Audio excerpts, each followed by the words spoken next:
Bonsoir à toutes et à tous, bienvenue dans Le Monde en face, en partenariat ce soir avec le magazine Marie-Claire.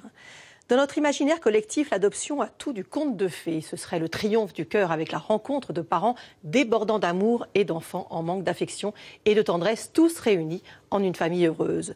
Une belle histoire de charité et de seconde chance. Mais dans la réalité, souvent, le conte de fées se transforme en tempête et fait parfois naufrage. Dire que la venue de l'enfant tant désiré peut devenir la source de profonde souffrance, c'est quelque chose que nous avons du mal à entendre de la part de parents qui ont adopté. Eh bien, ce soir, vous allez voir un documentaire exceptionnel. Des parents et des enfants ont accepté de raconter leur histoire très intime. Des histoires avec des joies, mais aussi beaucoup de douleur, avec de la tendresse, mais aussi parfois une extrême violence. Et pour certains, par moments, des regrets qui menacent de les submerger. Le regret d'avoir adopté et le regret d'avoir été adopté. Voici Adoption, je t'aime moi non plus, un documentaire réalisé par Stéphanie Malfette. Je vous retrouve juste après avec mes invités pour essayer de comprendre comment on peut tisser des liens d'amour plus forts que les liens du sang. À tout à l'heure.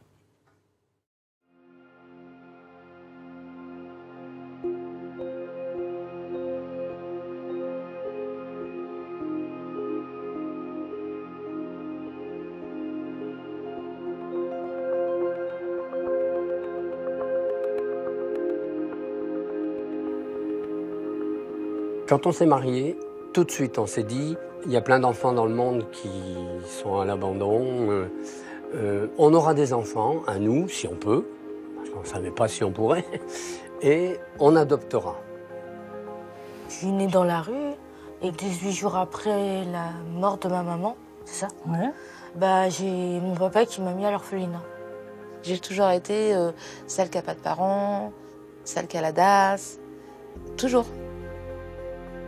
Quand ils sont arrivés dans l'orphelinat, je suis arrivé les bras comme ça et j'ai fait papa, maman. Et du coup, ils sont dit, bah c'est lui. Pour moi, les liens de sang, ça veut rien dire. Pour moi, c'est vraiment l'amour qu'on apporte à quelqu'un et c'est ça qui était très important. Le soir, je pleurais pendant 1 heure. Je m'arrêtais pas. Ça venait de là, ça venait des tripes. On était des parents qui essayaient d'être parents, mais on n'arrivait pas en tout cas d'être les parents de Sonia. Elle testait. Et je pense qu'elle teste comme ces enfants-là, de voir jusqu'où on va l'aimer. Et je ne me reconnaissais pas. En colère, à crier, à devenir quelqu'un d'autre. J'ai vraiment pensé à certains moments qu'on avait gâché notre vie. Elle décide qu'elle m'aime et ça y est, ça doit donner toutes les raisons, l'amour. Je suis ta maman, tu es ma fille et donc c'est obligatoire. Donc, sauf que non, c'est pas obligatoire parce que c'est ma mère, parce qu'elle l'a décidé, pas moi.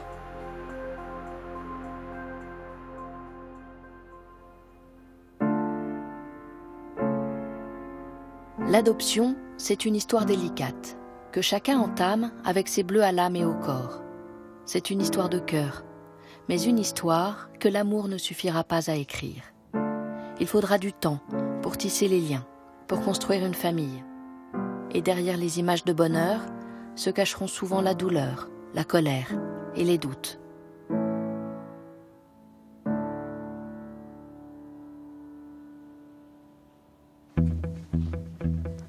Alors moi je suis Jean-Michel, donc je vis depuis plus de 40 ans avec Paulette. Et nous avons adopté en équipe avec nos 2 garçons, les 2 aînés. Ça a tellement transformé notre vie qu'à certains moments, on s'est demandé si c'était un bon choix. Jean-Michel avait envie d'avoir une fille. Voilà. Donc ça nous a décidé aussi. Et on a fait une demande pour une fille petite. Et un jour, on nous a proposé un garçon de 8 ans.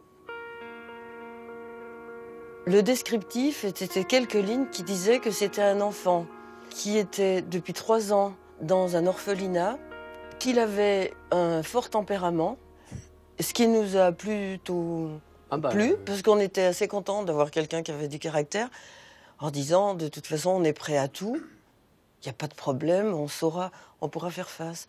On ne se voit pas dire « Ah ben non, c'est pas cet article qu'on voulait, vous n'avez pas autre chose en magasin ». Voilà, c'est comme ça que Grégoire est arrivé dans notre vie.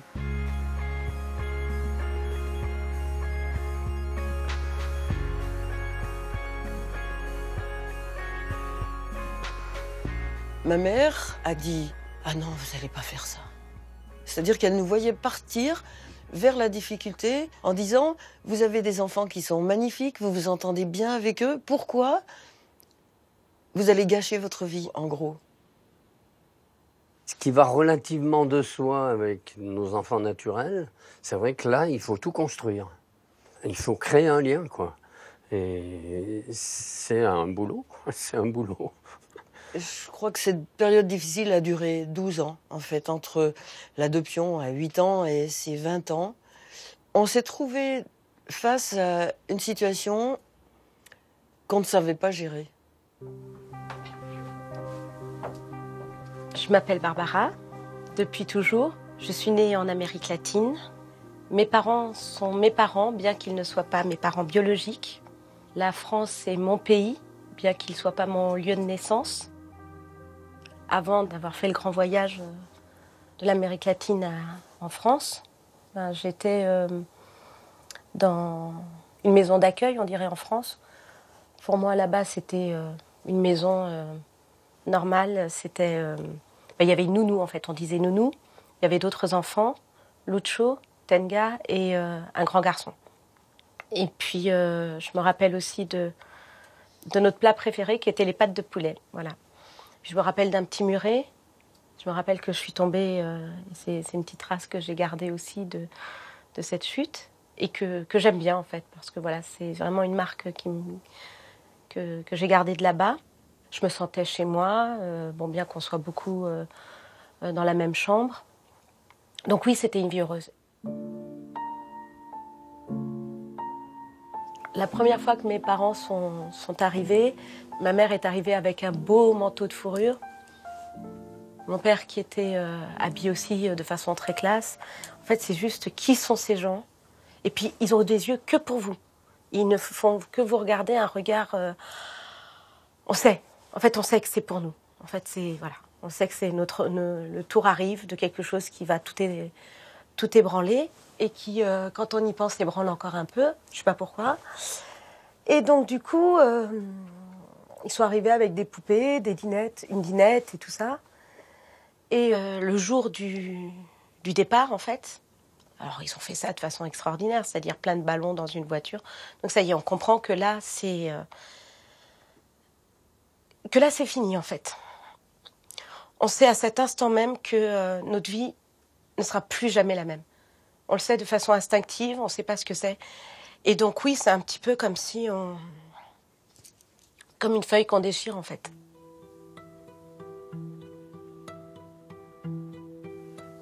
Émotionnellement, à un moment donné, on ne se pose plus de questions. D'ailleurs, j'ai fait que dormir. Après, je dormais beaucoup. Et quand je me réveillais, c'était pour hurler. Puis je voulais partir, je voulais me cacher tout le temps. Je me cachais tout le temps. Dans l'aéroport, je me dissimulais tout le temps, en fait. Je voulais disparaître, en fait. Il y a une envie de disparition. Pour pas être trouvée, pour pas être prise. Ne pas être prise, enlevée, prisonnière d'une grande dame qui vient vous arracher à votre vie. Ceux qui vont adopter un enfant peuvent-ils seulement imaginer la terreur que peut ressentir celui qu'ils viennent chercher. Cette rencontre, ils l'ont rêvée, la nuit, le jour. Mais l'inconnu que ces tout nouveaux parents prennent dans leurs bras n'est pas celui de leurs rêves. C'est un être abîmé par l'abandon, rudoyé par l'orphelinat, blessé d'avoir été mal aimé, pas aimé, violenté parfois.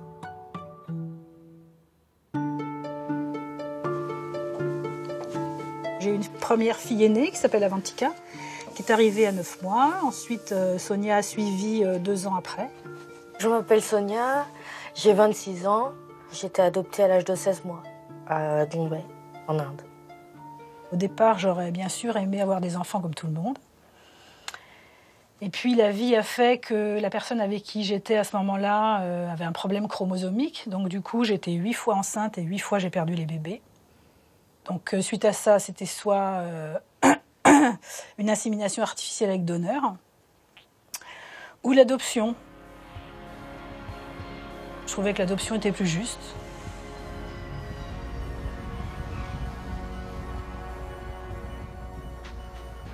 Et l'enfant arrive et on vous le donne. Et là, On devient une lionne avec son petit.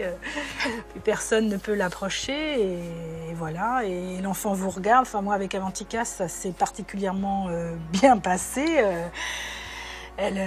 Ça s'est fait, quoi. La rencontre s'est faite. C'est ça que je pourrais dire. La rencontre s'est faite. L'arrivée de Sonia, c'est pareil. C'est un deuxième enfant qui arrive. On a autant de joie que pour le premier.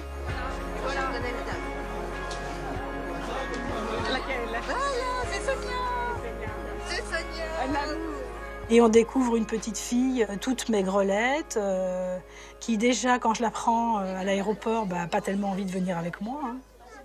Elle me repousse, elle geint, enfin, on voit que c'est déjà un peu compliqué, quoi. La relation, elle se fait pas forcément systématiquement, quoi. C'est qu'on doit se rencontrer, et se rencontrer, faut le vouloir, en fait. Et moi, j'avais vraiment envie de rencontrer cet enfant, quoi. Ça pouvait pas être un échec, quoi. J'avais été la chercher, il fallait qu'on se trouve, quoi. Alors que Sonia, elle aurait peut-être bien voulu, mais elle pouvait pas. Elle n'avait pas envie que je la prenne, quoi.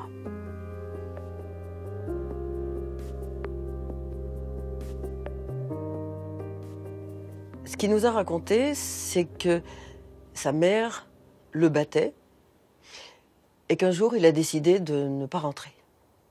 Il voulait plus de cette vie-là. Donc, il a préféré rester dans la rue. C'est pas un enfant qui a été abandonné. C'est lui qui est parti. Il avait forcément moins de 5 ans. Il avait, oui. Quand il a décidé ça. Donc, moins de 5 ans pour décider un truc ça comme révèle, ça révèle une certaine personnalité aussi.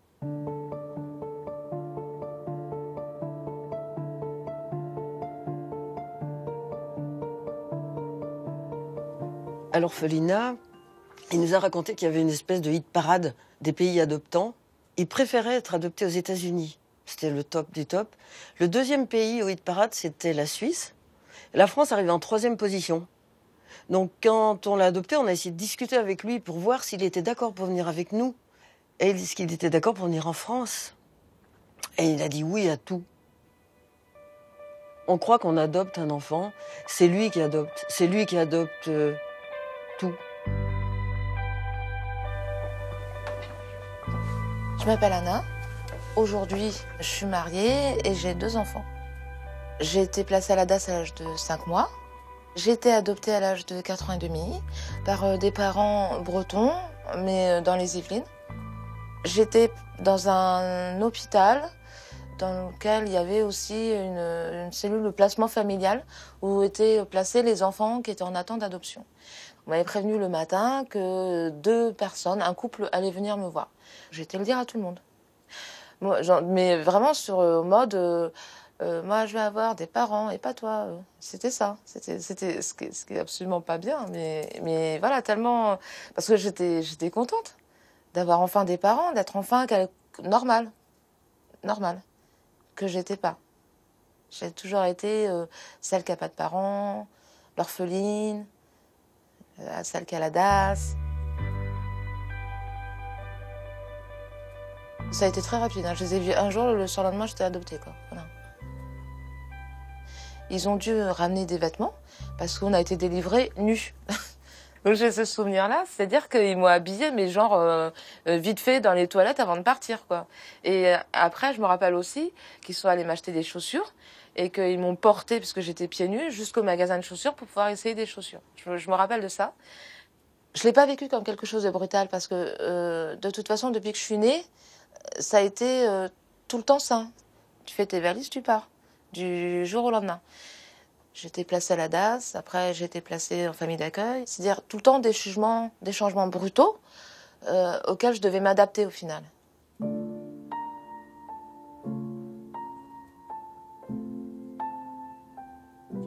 Et là, c'est le début d'une nouvelle histoire. Dans ma tête, c'était pas définitif, hein, parce que rien n'était définitif dans ma tête.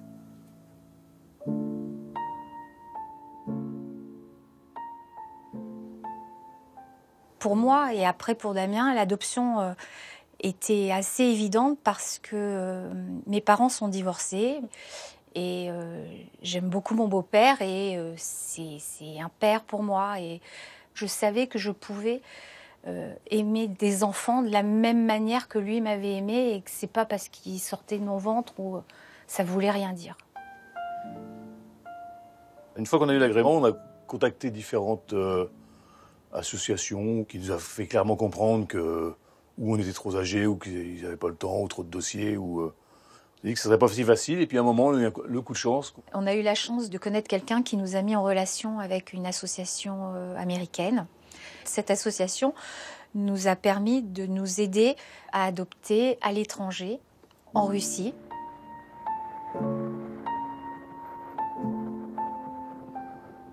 On a atterri à Moscou, et de Moscou, on a changé d'aéroport. On a atterri à Perm à 6h du matin. Il faisait -20. On se retrouve au ministère avec notre coordinateur et notre traductrice. On a rendez-vous avec la dame qui était en charge de notre dossier. Et on essaie de demander comment ça va se passer au moins dans la journée à venir. On attend ce moment-là depuis des mois, des années. On sait que c'est presque là. Et là, la dame du ministère nous annonce...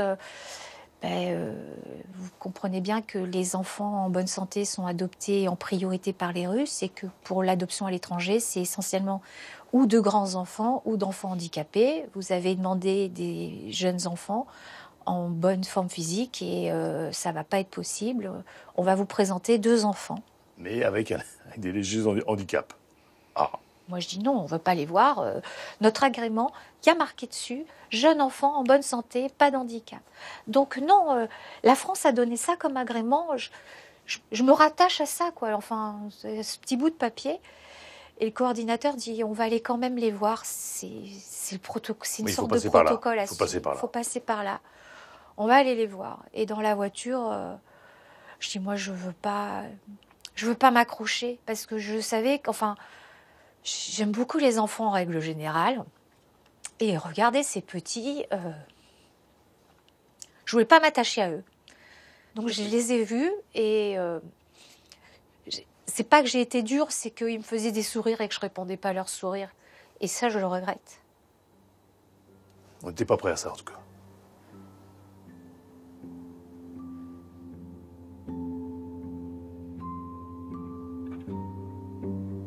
Le lendemain, on avait de nouveaux rendez-vous, genre à 11h, 11h30, et on avait toujours l'histoire de la veille. Donc on s'est dit, oh là là, où est-ce qu'on va? Un peu encore du nouveau, où est-ce qu'on va? Et quand on arrive à l'orphelinat, on nous dit qu'il faut d'abord voir le médecin de l'orphelinat, qui est également la directrice à l'époque, et qui nous parle d'un petit garçon qui a 2 ans et demi, qui s'appelle Andrei. Il est là, Andrei? Sa maman ne s'en occupait pas. S'en occupait mal ou s'en occupait pas, le nourrissait très peu. Il y avait beaucoup de bruit et de passage. Et les voisins se sont plaints et il a été retiré à la garde de la mère à l'âge de 10 mois. Elle nous le décrit comme un enfant assez peureux, qui parle pas beaucoup, qui est très émotif, qui pleure souvent. Donc on s'était dit... Il sourit jamais. Et ce petit garçon est arrivé... Bonjour.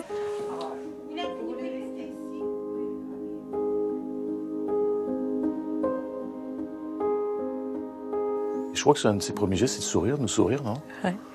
Il nous a charmés, mais vraiment, il nous a charmés. On a partagé des choses que je n'avais pas voulu partager avec les 2 premiers enfants. Ils nous ont demandé notre premier avis et si on décidait de l'adopter. Hop là! Et voilà! On avait appelé la pédiatre de Paris, on lui avait dit, il parle pas beaucoup, mais elle avait dit c'est normal, dans les orphelinats, les enfants sont très peu sollicités, donc c'est normal qu'il ait un petit retard de langage. Et on est allé au ministère de l'Éducation pour dire qu'on souhaitait adopter cet enfant.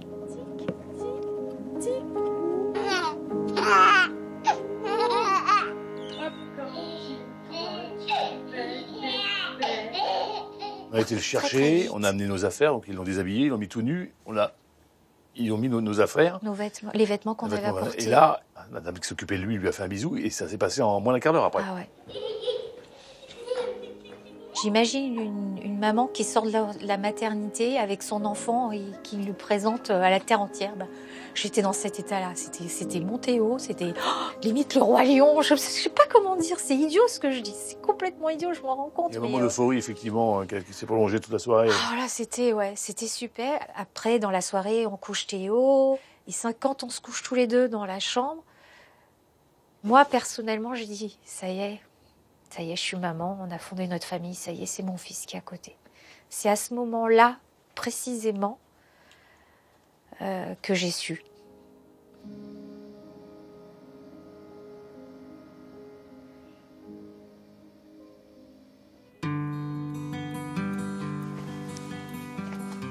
Nous nous sommes mariés il y a 19 ans et nous avons décidé d'adopter car les enfants biologiques ne sont pas venus. On voulait adopter des Colombiens, je suis colombienne, et ça a été, entre guillemets, plus vite. Et on était chez ma belle-fille, sa fille aînée, et le dossier est arrivé. On était fous de joie, c'était quelque chose de merveilleux. J'avais hâte, j'ai commencé à les aimer. Lui, il me disait, mais comment tu peux aimer si tu ne les connais pas? Mais oui, je pense qu'on peut.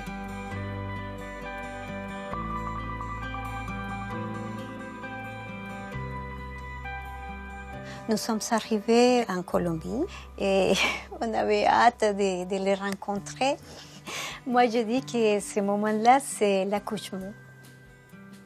C'est Paola, quand elle a vu la porte ouverte, elle nous a vus et elle a crié « Maman, papa !» Et tout de suite, il s'est jeté dans nos bras et ça y est, j'avais accouché. Je ne sais pas si c'est là ou après, qui était écrit dans le dossier, c'est quand même qu'ils avaient eu des maltraitances très graves, à la fois psychologiques, c'est dans le dossier là, oui. À la fois psychologiques et physiques, c'est-à-dire de la part de la mère.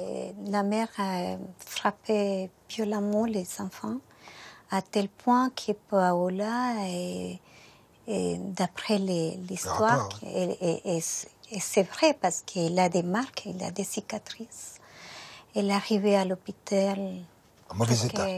Oui, presque morte. 2 fois.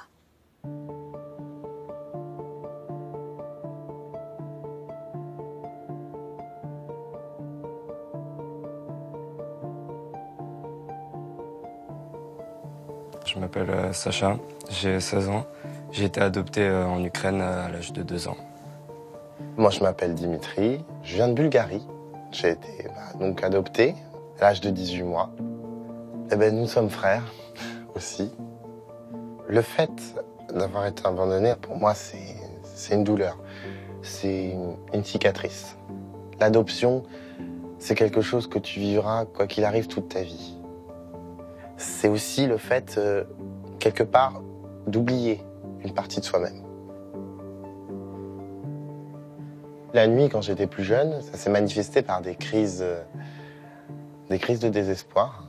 C'est vrai qu'il y avait des moments, sans le savoir, le soir, je pleurais pendant 1 heure, 1 heure et demie. Je m'arrêtais pas. Et je voyais pas forcément pourquoi, la cause. Et puis après, je savais que c'était ça, en fait, qui revenait. Cette chose-là que tu peux pas expliquer, et pourtant tu la ressens. Et ben voilà, c'est pas facile.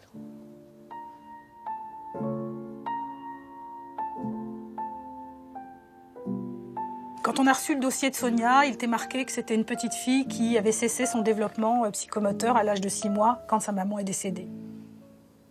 Déjà, longtemps, elle a refusé de s'alimenter. Si je lui donnais à manger avec la cuillère, elle me menaçait de vomir.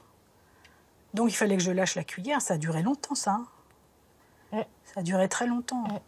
Et puis elle attendait à la porte, comme si elle attendait que quelqu'un vienne la chercher, quoi. Non, ça a été très très compliqué tout de suite. Tout de suite. Tu voulais être avec ta maman? Oui, voilà.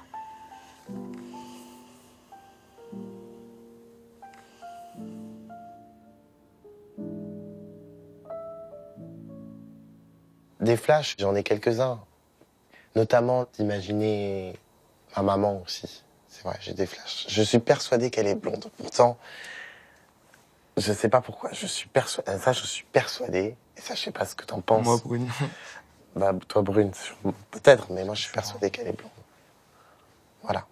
Je sais pas si toi t'en as ressenti des flashs, mais... Ma mère, j'ai juste fait une fois où j'arrivais, qu'il y avait ma mère qui arrivait, qui me disait que c'était ma mère, etc.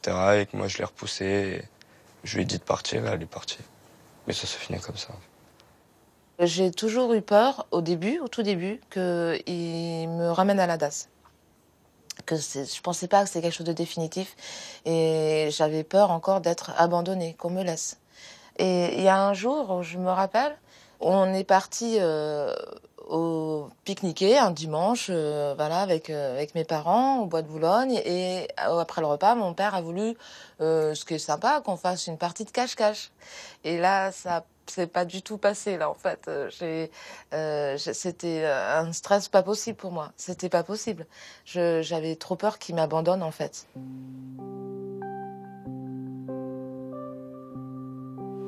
Dans les informations que j'ai eues en lisant mon dossier, il est noté que ma mère a essayé de se suicider dans la forêt et que elle a abandonné ma sœur de 18 mois toute seule dans la forêt. Et moi, je ne sais pas où j'étais. Je parle de choses dont je n'ai pas la certitude. Mais moi, je sais dans mon corps, moi, je sais ce qui s'est passé. Je sais que ma mère m'a fait du mal. Je le sais parce que je l'ai ressenti. Je l'ai ressenti à plusieurs reprises. Déjà, quand j'étais enfant, je marchais les pieds devant, comme ça, en rotation interne. Et mes parents adoptifs, donc mes parents, ils m'ont emmené voir un orthopédiste qui voulait me faire poser une prothèse de hanche. À 8 ans. J'en allée voir un ostéopathe qui a dit non, c'est un bassin traumatique.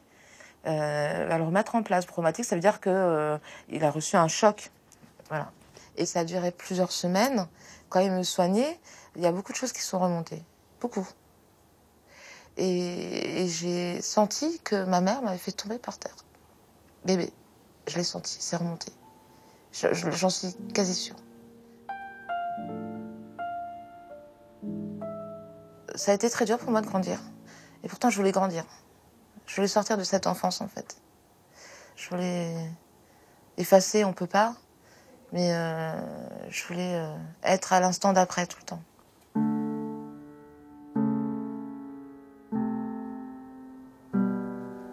Moi, avec Sacha, quand j'ai des moments un peu tristes, c'est sûr, ça m'arrive et c'est normal, je pense. Je l'appelle. Et je lui dis, bah ouais... je suis pas bien, viens, on parle. Et puis voilà, le soir, on se fait un café et on discute. En fait, on reproduit exactement la même chose que quand on était petit, c'est-à-dire parler le soir dans notre lit, parce qu'on avait un lit superposé, et on faisait des discussions jusqu'à 1h du matin. Et papa venait d'ailleurs nous disputer, et puis on reproduit ça, cette fois... un peu plus grand finalement, on évolue, mais on quitte pas les habitudes, je pense pas. Pour moi, le fait que mon frère et moi on soit adoptés, mais pas du même pays, a peut-être fait en sorte que je sois encore plus attaché à lui, et donc plus protecteur, on va dire. On a beau ne pas avoir le même sang, ne pas avoir les mêmes parents, ne pas avoir la même vie, en tout cas le début de vie, on s'aime encore plus, je pense.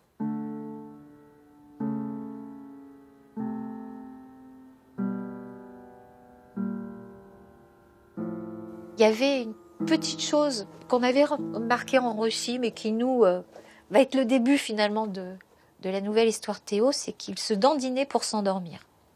Donc il tournait de droite à gauche pour s'endormir. Et arrivé en France, au bout d'une semaine, nous sommes allés voir la pédiatre avec qui on avait eu tous les contacts. Elle me dit, mais c'est normal. Ces enfants sont très peu sollicités, très peu portés, très peu câlinés. Donc le fait qu'ils se dandinent comme ça le saoule, ça le berce, c'est sa manière à lui de s'endormir. Bon, d'accord, ok. Et on reste là-dessus. Tout ce qu'il faisait d'un peu étrange, c'est normal. D'accord, ok, c'est normal, pas de problème. Donc tout va bien, moi j'ai repris le travail, tout se passe bien, il n'y a aucun souci. Et puis un jour, la directrice de l'école maternelle, qui est aussi sa maîtresse, dit Théo, il balance beaucoup quand même. Ça m'inquiète un peu. Puis il a tendance à s'isoler quand même. Donc elle nous dit d'aller voir un centre qui est à Chaville, où il y a un psychiatre. Il dit oui, bon, bah, c'est un petit gars. Il dit c'est un petit gars qui a du retard. Mais bon, vu son passé, c'est un peu normal, rien de grave. On va le prendre un peu à temps partiel avec l'école. Ça va faire plaisir à la directrice. On dit ok. Et puis les maîtresses se plaignent de plus en plus de Théo en disant il a une différence. Alors nous, on voit tout de suite, on voit pas, on se rend pas compte. Vraiment, ça nous paraît. Il sortait un peu des cases, effectivement. Il sortait un peu des cases par rapport à un enfant lambda, mais pas à ce point-là, quoi. Et puis je crois que. Et puis on était aussi avec l'objectif d'un enfant adopté, donc qui a besoin de beaucoup d'attention. Enfin. Et commencent les fameuses réunions PPS, projets personnalisés de scolarité. Et on s'en prend plein les dents. Le tribunal. Théo, il sait pas faire ci, il sait pas faire là, et il a agressé tel copain, et il est dangereux dans le machin, et il est... Ce qui est pas vrai, et on s'en prend plein la tête. Et c'est terrible parce qu'on comprend rien de ce qui est en train de se passer. Le mot handicap n'est jamais prononcé. Jamais. Donc, on n'y pense pas. Puisque de toute façon, c'était marqué sur le papier, on ne voulait pas d'enfants handicapés. Donc, comme c'est marqué. Oui. Mais enfin, moi, j'étais dans comme c'est marqué sur le papier, Théo, il n'est pas handicapé, on ne veut pas d'enfants handicapés. Donc, Théo n'est pas handicapé. En fait, moi, là où j'ai pris l'impact de handicap, c'est quand il va chez l'orthophoniste, parce qu'elle doit remplir la prise en charge. Et dans le motif de remplir la prise en charge, elle marque handicap mental. C'est un immeuble quand même qui tombe sur la tête. Ça fait super mal. Ça fait très mal. Mais c'est là.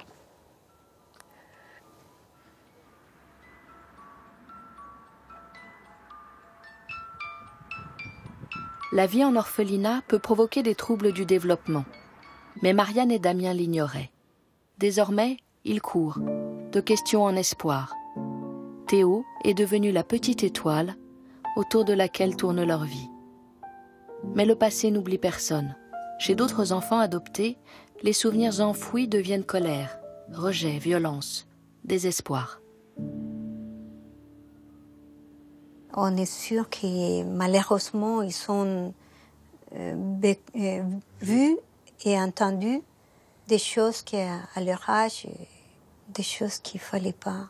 Et la mère, disons, faisait venir des copines, hein, et, pour des soldats qui passaient. Enfin, on sait ce que ça veut dire. Tout ça dans une cabane, en fait. C'était pas une maison, hein, c'est une cabane avec une seule grande pièce, avec un rideau qui séparait les parents des enfants, en terre battue, sans eau ni électricité. Donc, c'est des conditions très dures. Et puis, et vous imaginez un enfant de 300... 4 ans, Paola un petit peu plus âgée, de voir et entendre des choses qu'il ne fallait pas. Ça marque énormément. Ma fille avait des comportements assez... déviants, on peut dire. Déviants, mais assez pressants sexuellement. C'était quelqu'un de très actif, si je peux dire, à son âge, et quelquefois avec son frère. Elle a une forte personnalité, et c'est elle qui commande son frère. Et la première fois, elle s'est caressée avec la jambe de mon fils. Et mon fils, il a crié parce qu'il ne pouvait pas s'en sortir. Et il m'a crié « Maman, maman ». Alors je monte en courant quand je vois. C'est quelque chose qu'on n'entend pas. Mais c'était assez violent. Ça, c'était les débuts. Et petit à petit, elles grandissent et ça continue à être très pressant. C'était assez affolant, et c'était pour l'anniversaire de mon fils. Je ne vais pas entrer dans les détails parce que non, mais je dis à David, mais à quoi vous jouez? Il me dit, non, ne jouez pas, maman. Paola m'a dit, on va faire l'amour. Alors, bien sûr, c'était quelque chose terrible qui a marqué énormément aussi David. La toute première crise, ce qu'on va appeler crise, de Grégoire à la maison, c'était 15 jours ou 3 semaines après son arrivée. On avait des voisins, ils viennent prendre l'apéritif une fin de journée, c'était l'été, et on avait sorti des biscuits apéritifs. Et Grégoire voyait ça pour la première fois. Il a tout mangé en quelques minutes. Et quand il n'y en avait plus, il nous en a redemandé d'autres. Et quand on lui a expliqué qu'il n'y en avait plus du tout, il a commencé à crier, à pleurer, à hurler et à se taper la tête par terre. Mais sans s'arrêter. C'est-à-dire qu'on ne pouvait absolument pas régler cette histoire, on ne pouvait plus lui parler, on ne pouvait absolument rien faire. Il s'est endormi à la suite de ça, alors qu'il n'était pas tard. Et le lendemain, quand il s'est levé, il avait des bleus partout, il avait des hématomes, il avait des bosses sur la tête. Et il nous a dit qu'est-ce que j'ai, qu'est-ce qui se passe? Et on lui a dit mais tu te rappelles pas? Il se rappelait absolument pas ce qui lui est arrivé. Et puis tout ça s'est aggravé au fur et à mesure qu'on avançait. Il avait une attitude de refus total de l'autorité. Il nous a toujours dit je veux pas être comme mes frères, je veux pas être un bon élève, je veux pas être un... Parce qu'il voulait pas être Il nous comme laisse nous. démarquer. L'image qu'on lui donnait, c'était pas l'image de la famille qu'il aurait aimé avoir. Sonia était en échec de tout ce qu'on pouvait mettre en place. Elle n'avait rien envie de faire avec nous, en fait. Par exemple, quand on mettait un film pour regarder tous ensemble, Sonia, elle ne s'asseyait jamais sur le canapé. Elle se mettait dans un petit coin, comme si elle n'avait pas de place. Mais en fait, elle ne prenait pas sa place. La grande sœur et puis maman, oui, quand je les voyais, elles rigolaient ensemble, elles se prenaient dans les bras. Elles étaient liées, quoi. Elles étaient complices. Elles étaient très fusionnelles avec l'aînée. Hein. Oui. Parce que je pense que pour Sonia... Ouais. C'était très difficile. C'était très, très difficile. Parce que je voyais qu'ils étaient heureux et qu'ils étaient ensemble, que voilà, moi, je trouvais que j'étais en trop, quoi. J'avais l'impression que c'était moi qui étais en trop.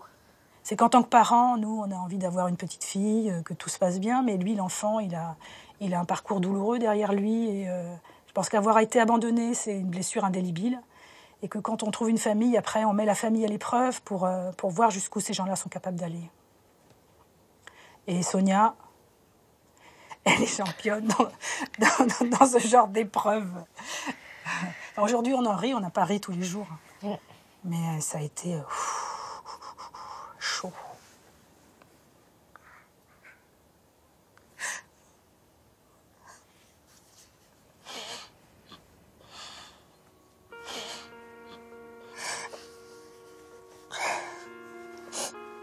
Ça a été franchement très, très, très dur. C'était vraiment l'épreuve du combattant, quoi. Parce que elle nous a vraiment pourri la vie. Je pleure, je ris en même temps, mais ça a été franchement extrêmement difficile de se faire rejeter par son enfant.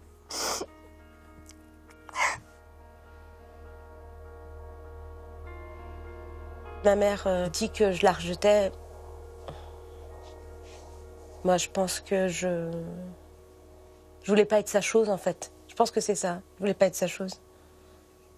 Je voulais pas être son chien. Je voulais pas être faire ce qu'elle disait parce qu'elle le disait. Je voulais pas. Donc avec ma mère, c'était très conflictuel parce que je pense aussi que ces raisons n'étaient pas que des bonnes raisons. J'ai aimé entendre la bouche de ma mère ou de mon père de dire ben, on pouvait pas et donc du coup nous aussi on te dit merci de faire partie de notre vie plutôt que ce soit à moi de dire merci parce que j'ai de la chance de plus manger que des pâtes de poulet, j'ai de la chance de faire des études, j'ai la chance d'aller à l'école, j'ai de la chance d'avoir des habits, j'ai la chance de, donc qu'à dire merci et alors que en fait eux aussi ont la chance d'avoir le droit d'avoir un enfant alors que la nature a priori leur avait pas donné. J'attaquais énormément mes parents là-dessus. Vous faites ça pour vous en fait, pas pour moi. Donc des colères, des cris, des pleurs. Et puis je me tapais un peu contre les murs. Parce que les phrases après horribles qui viennent de bah, si on avait su, tu serais resté là-bas. Les phrases de du coup, de toute façon, t'es pas ma mère, t'es rien. Qui l'a blessé tout autant. Donc après, ça devient des phrases violentes. De toute façon, t'aurais été qu'une pauvre chose. T'aurais fini dans la rue, t'aurais fini rien.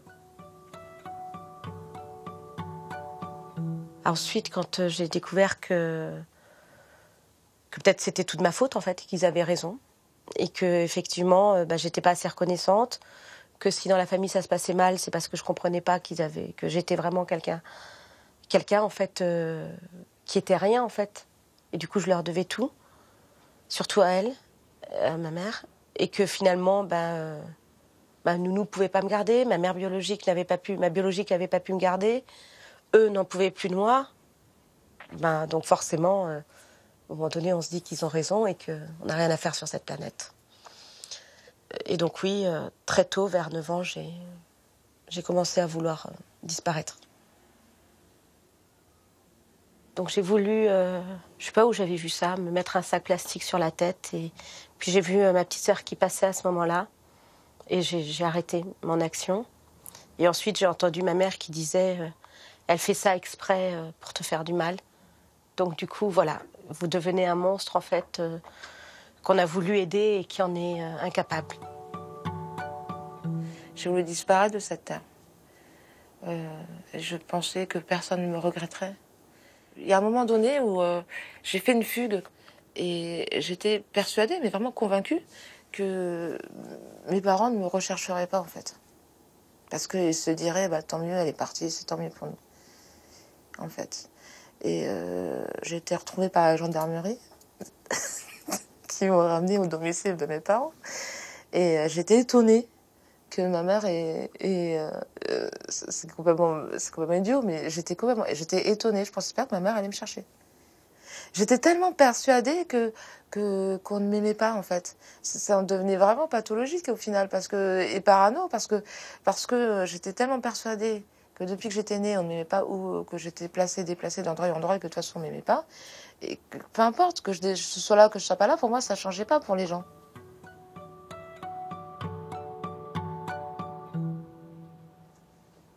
Il testait.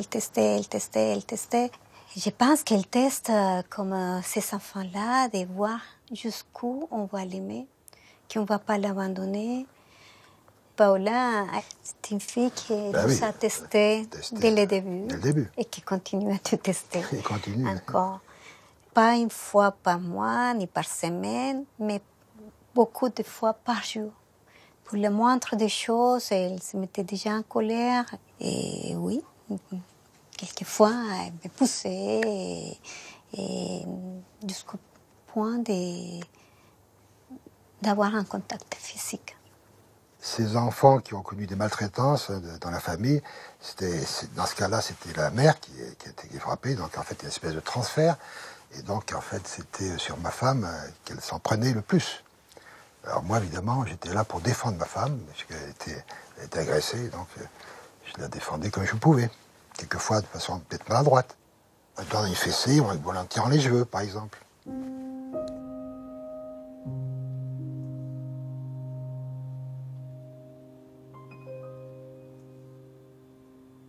Ce que c'est dur pour moi, c'est que je réagisse violemment en face de sa violence. Je disais, mais qu'est-ce qui m'arrive? Pourquoi jusqu'à ce point? Mais c'est plus fort. C'est plus fort que soi. Moi, j'ai pu être virulente envers elle. Je me souviens une fois dans la douche, je lui ai serré le kiki, j'en pouvais plus, quoi. Mais j'ai vu dans son regard que finalement, elle éprouvait de la satisfaction à ce que je devienne violente. Donc là, j'ai compris tout de suite. Et là, je lui ai dit, Sonia, qu'est-ce qui vient de se passer, là? Tu me pousses à devenir violente avec toi et tu éprouves du plaisir à ça. Mais ça, c'est pas une bonne relation, c'est pas constructif. On peut pas continuer comme ça, ce n'est pas possible. Moi, je pense qu'avant lui, j'avais jamais crié de ma vie. Et je me reconnaissais pas. En colère, à crier, à devenir quelqu'un d'autre. Et il y était pour rien, mais je lui en ai voulu. Avant lui, on vivait pas comme ça. La vie était devenue beaucoup plus difficile. Toute différente, toute transformée. Je repensais à ma mère qui disait « Vous allez gâcher votre vie ». J'ai vraiment pensé à certains moments qu'on avait gâché notre vie. Je suis persuadée qu'à certains moments, si j'avais dit à Jean-Michel, Jean-Michel, tu crois pas qu'on a fait une erreur?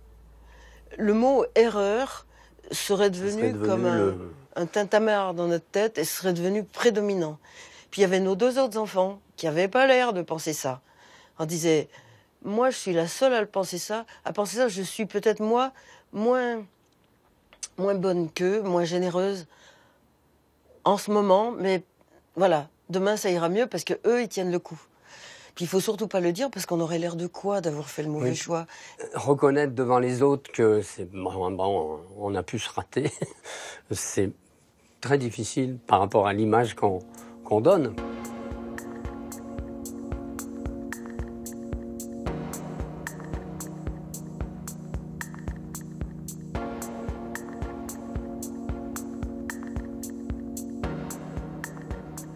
On voyait de moins en moins de gens parce qu'on n'avait pas envie de se donner en spectacle et on n'avait plus envie d'être jugé parce que c'est ça qui se passe aussi, c'est que les gens vous jugent. Elle était très dans la manipulation, elle était beaucoup dans le mensonge, elle racontait des histoires à l'extérieur qui nous revenaient, nous...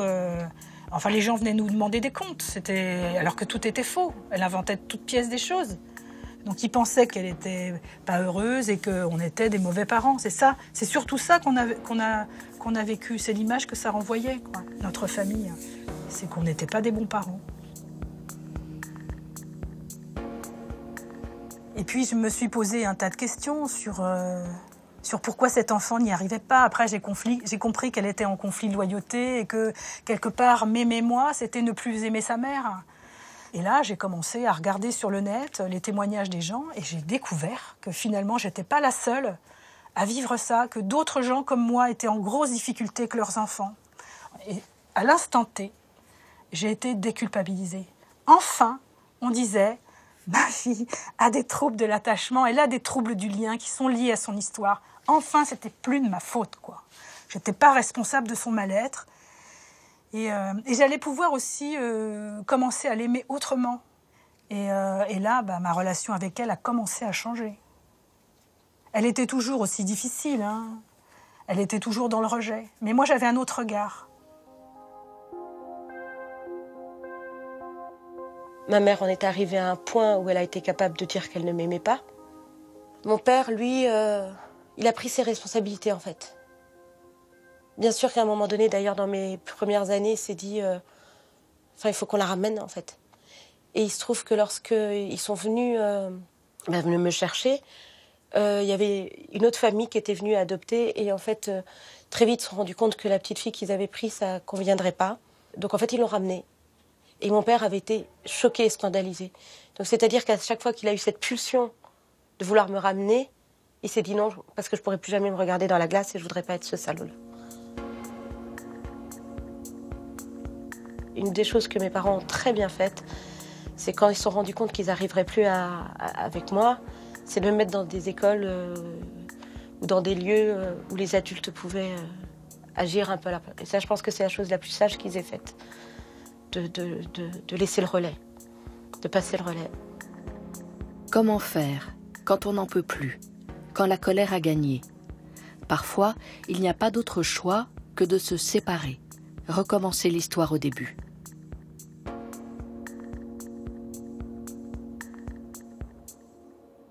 On a vu beaucoup de personnes, mais ce n'était pas la bonne.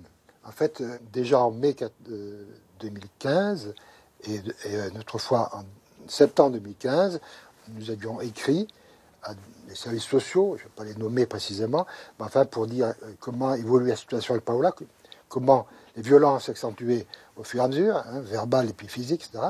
Et donc on disait, avant qu'un drame n'arrive, on voudrait trouver une structure, une aide spécifique pour Paola. On n'a pas eu vraiment de réponse sur ces deux sujets.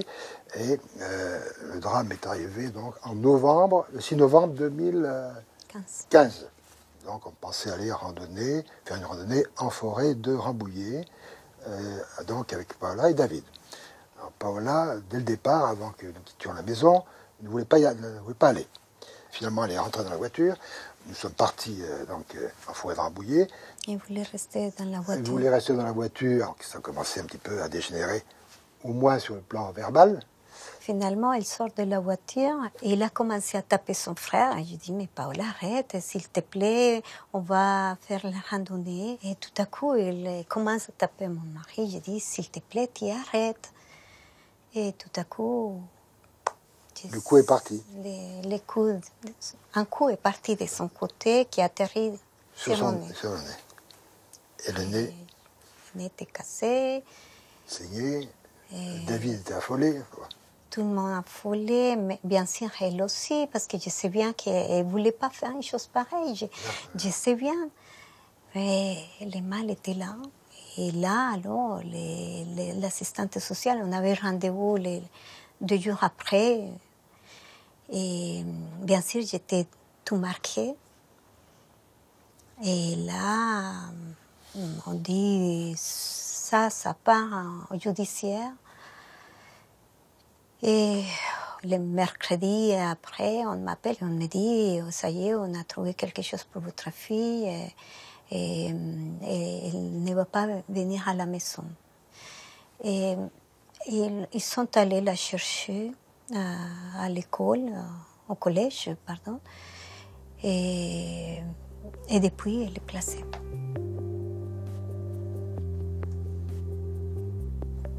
Peut-être ça peut être brutal de dire, mais c'était comme une délivrance d'un côté.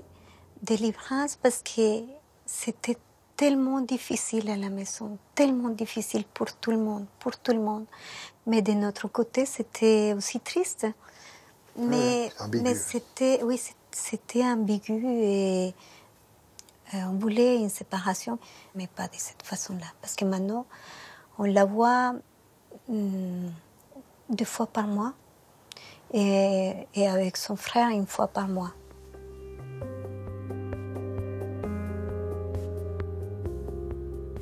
Je l'aimais, mais en même temps, elle me faisait tellement souffrir que je ne savais plus comment faire avec elle. Ça a été mieux à partir du moment où on a décidé de... Enfin, moi, j'ai saisi la justice, en fait. J'ai demandé un placement en famille d'accueil avec un droit de visite. Tu venais 1 fois par mois. Tu devais avoir 15 ans. J'avais 15 ans, ouais. Oui, le jour où on m'a dit, du jour au lendemain... tu vas être en famille d'accueil, tu verras plus tes parents pendant un moment. Ta famille, tu pourras pas leur dire au revoir. Ouais, ça se fait aussi, les services sociaux font aussi des choses un peu... Ça a été l'ascenseur émotionnel, là. Ça a été très très dur. Je suis descendue aussitôt de je sais pas combien d'étages. J'avais plus le droit de communiquer avec ma maman, donc l'appeler. J'avais pas le droit de lui dire où j'étais. C'était vraiment coupure... Ceci dit, c'est quand même ce qui t'a permis de m'appeler, de me dire « Maman, là, ça va pas du tout, ils ne veulent plus qu'on se voit. » Oui, et j'ai pas le droit de te dire où je suis. Donc en même temps, ça nous a permis aussi à nous de nous dire on va peut-être être séparés, mais on est toujours ensemble. Et c'est ça qui m'a permis de me dire purée, mais t'as vu jusqu'à où t'as été pour arriver à là, pour te dire qu'aujourd'hui, c'est en fait ta mère adoptive que t'aimes. C'est la seule qui t'a aidé, qui t'a aimé. Donc c'est là que si je me suis mis dans la tête, mais pourquoi j'ai fait tout ça, quoi? Faut te pardonner.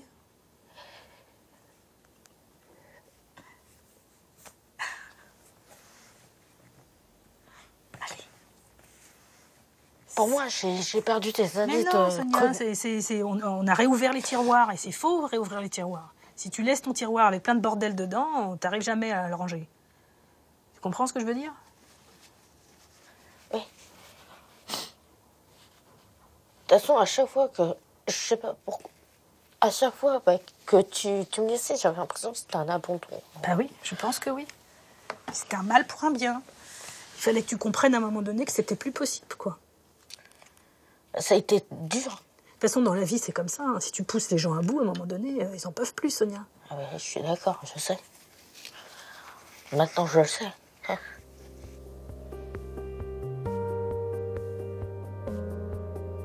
Un jour, on lui a refusé je ne sais quoi. Il avait, 13 ou 14 ans, mais déjà à une époque où, physiquement, on n'a jamais pu le maîtriser dans ces crises-là. Et ce soir-là, c'était un soir de novembre, il pleuvait. Il s'est mis en colère et il s'est mis à casser ses affaires dans sa chambre. Quand il a eu tout cassé, il a commencé à essayer de casser les nôtres. Il a essayé de casser la porte d'entrée. Et là, Jean-Michel a vu rouge. Je suis couru après parce qu'il était dehors et il lançait des cailloux dans la vitre de la porte. Il donnait des coups de pied, il a essayé il voulait d'abord tout des casser. coups de pied, puis après il a lancé des cailloux. Et là, je suis sorti, mais comme une fusée, je lui ai couru après, je l'ai plaqué au sol et j'étais prêt à le balancer, je sais pas quoi, un coup de poing. Et Grégoire criait tellement fort, mais d'une façon quasi inhumaine. On était dans un petit quartier, il y a la voisine qui a ouvert sa fenêtre, une voisine qui nous connaît bien. Oh, mais qu'est-ce qui se passe? Vous voulez que j'appelle les pompiers? Quand j'ai vu les proportions que ça prenait avec Jean-Michel et que ça devenait dangereux physiquement, j'ai attrapé Grégoire. Il était toujours au sol, j'ai pris la place de Jean-Michel, j'avais les mains posées sur ses bras, j'étais à cheval sur lui. J'ai dit, Jean-Michel, rentre à la maison. Et là, je me suis dit, cette fois, c'est la bonne. Si je trouve pas les bons mots, on est foutus. On est tous foutus. Je suis arrivée à lui dire, si tu veux, si c'est vraiment insupportable pour toi, tu peux partir, on peut se quitter, t'es pas obligé de rester avec nous. Grand silence. Il m'a dit, je peux me lever? Je lui ai dit oui. Mais je revois, on était trempés, on était dans la boue. Et il nous a dit, est-ce que je peux partir? On lui a dit oui. Et c'était 11h du soir. Donc il est parti sans rien. Moi, j'étais très inquiète. En même temps, je savais... Moi, j'étais tranquille. C'est marrant parce que j'ai pas du tout eu de culpabilité de lui avoir dit ça. Si je lui disais pas, notre vie était foutue. Si je lui disais, c'était la solution parce qu'il allait savoir qu'on était capable de le lâcher. Le surlendemain, il est rentré dans la maison. Il a rien dit. Il est monté dans sa chambre. Il s'est lavé. Au moment du repas, il est descendu manger. On n'en a plus jamais reparlé. En fait, quand j'ai quitté la maison familiale, j'avais 17 ans. J'étais toute seule en appartement. Parce que j'ai eu mon bac à 17 ans, en fait. J'avais un appartement, etc. Il y avait les fêtes, les copines, les copains, l'alcool. Et je buvais beaucoup, en fait. Pendant les fêtes, je me saoulais parce que... toujours ce mal-être. Et donc voilà, au décours de mes pérégrinations... estudiantine, etc. J'ai rencontré des mauvaises personnes, dont un garçon qui m'a pas demandé si je consentais à avoir des relations avec lui, qui s'est servi tout seul. Après, ça a été porte ouverte. Ça a été porte ouverte parce que j'étais malheureuse en fait au final. Ça a été vraiment. Je te rencontre, hop, je te connais pas, on couche ensemble. Et moi, la seule chose que m'a apporté les hommes à cette époque-là, c'est une sorte de contact physique, on va dire. Donc moi, je croyais que c'était de la tendresse, de l'amour, etc. Mais non, c'est pas de la tendresse et de l'amour, c'est juste du contact physique, être dans les bras d'un garçon, etc. Ça m'apportait rien. Donc j'ai arrêté. Il a fait des expériences dans sa grande adolescence. C'était limite dangereux, c'était limite... Enfin, c'était pas vraiment du tout ce qu'on a vécu nous. Et ses frères non plus, n'étaient pas du tout dans ces difficultés. Enfin, il s'est mis en danger à certains moments. Quand il a eu son permis et sa première voiture, il y a eu toute une période où il disparaissait pendant des semaines. Il vivait dans sa bagnole, on ne sait absolument pas ce qu'il faisait. Et puis on le voyait débarquer. Il a vécu 2 ans dans sa voiture. On le voyait débarquer et il venait nettoyer sa voiture, faire la lessive. Et puis après, il redisparaissait avec des copains dans un bois ou tout seul. Tout seul. L'adolescence est une épreuve initiatique. S'éloigner, se mettre en danger, c'est une façon de devenir maître de son histoire. Mais l'adolescence, c'est aussi le moment où l'enfant adopté a besoin de savoir d'où il vient. Il doit réécrire son roman familial, faire la paix avec ce double jeu auquel on ne cesse de le renvoyer.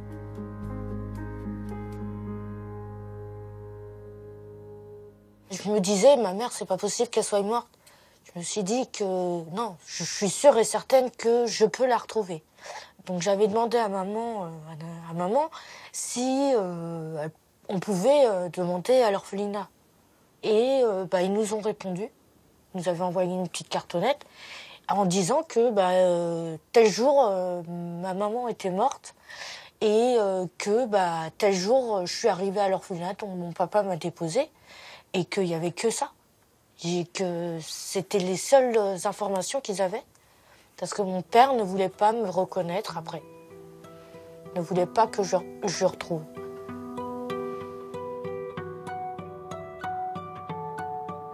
On était tous en groupe, je me rappelle. On était une petite bande de 10, voilà. On avait tous besoin de se prouver aussi à soi-même, mais aux autres, qu'on existait. Et qu'on existait par quelqu'un. Et ce quelqu'un, en fait, c'était nos parents. Il y a une personne qui disait, moi, ma mère, elle est designer, elle construit les meubles, tu vois.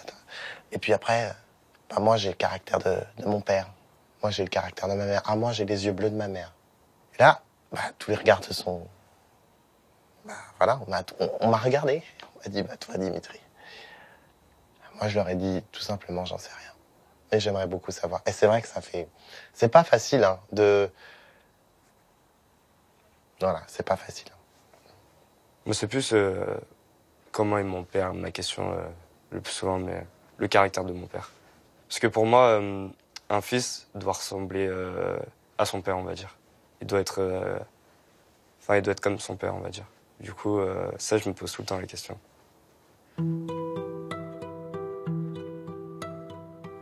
Pour moi, quand j'étais petit, je suis toujours sorti du ventre de ma mère qui m'a adopté.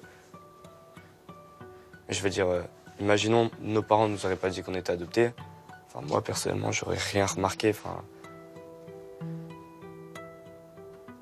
si, étant petit, personne te disait oh, moi, mon frère, c'est mon vrai frère, ça, c'est ma vraie mère, toi, c'est pas tes vrais parents. Je pense que psychologiquement, ça changerait beaucoup de choses et ça nous prendrait moins la tête. Dans l'enfance, on entend « Ah, mais c'est pas tes vrais parents ». En grandissant, malgré tout, on entend « C'est pas tes vrais parents ». Donc, si c'est pas mes vrais parents, aux yeux comme ça, communs, c'est qu'on est quand même malgré tout dans un mensonge. Même ma grand-mère, aujourd'hui, quand elle me présente, bien qu'elle soit fatiguée, et je l'aime beaucoup, dit « ma petite fille des Amériques ». Parce que pour elle, c'est des Amériques. Donc, en fait, on veut malgré tout qu'on garde ces deux vies tout en vivant qu'une. Et on nous demande de rester normal là-dedans. Non, à un moment donné, émotionnellement, on pète des plombs. Une fois, j'étais avec ma maman, on était dans l'appartement, à la maison. Et puis, je venais de regarder, en fait, mon dossier d'adoption. Et ce que j'ai dit à ma maman, c'est, je lui ai dit, oui, il faut que j'aille en Bulgarie. Tu sais, maman, j'avais dit là-bas, tout le monde m'attend, tout le monde va me reconnaître. Parce qu'elle a dit, mais je ne pense pas, par gentillesse, je ne pense pas que les gens t'attendent là-bas. On en a vite fait parler avec maman, de faire un voyage en Inde pour découvrir et puis voir dans quel pays j'étais. Avant, je me disais non, c'était pas possible. Je me disais, c'est pas possible parce que j'ai peur. J'ai peur qu'on me laisse là-bas. C'est un autre abandon. On peut plus te laisser là-bas maintenant, c'est plus possible ça. Non, mais que voilà. Que tu te perdes. Oui, j'ai peur. L'ambassade, tu peux pas te perdre. C'est pas possible.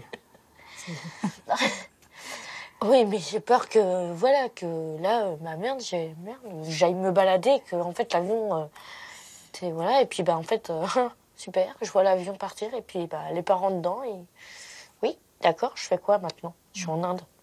J'ai peur de ça, oui. Après. Mais ça n'arrivera pas. Je sais. J'écrivais ce qui me passait par la tête, ce que je comprenais pas autour de moi. Et c'est mon père qui un jour m'a proposé, après une dépression, d'écrire un livre. lui dis, je comprends pas. Pourquoi écrire un livre? Et il me dit, bon, disons que dans un premier temps, ça peut t'aider, puis ça peut m'aider. Et c'est là aussi où, avec mon père, le lien se fait. Il m'écrit une très belle lettre. J'apprends dans ces pages qu'en fait, il avait rencontré ma biologique. Et ça a été waouh. Donc elle existait vraiment, c'était vraiment quelqu'un, enfin tout devenait concret. Et donc je suis partie.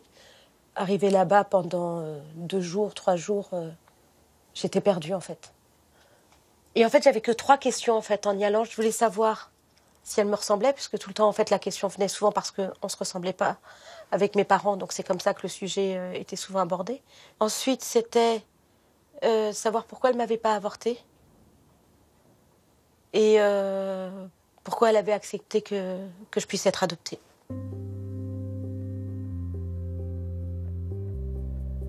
Du coup, elle m'explique, elle pleurait beaucoup, tellement que du coup, moi, j'avais un peu moins de larmes. Elle n'était pas pour l'avortement. Et en plus, elle m'avait laissée en pensant qu'elle pourrait me reprendre plus tard.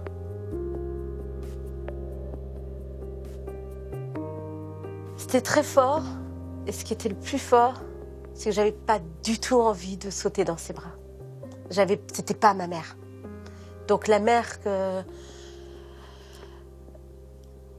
ma mère défaillante que je ressens comme défaillante aujourd'hui, c'est ma mère, c'est la mienne.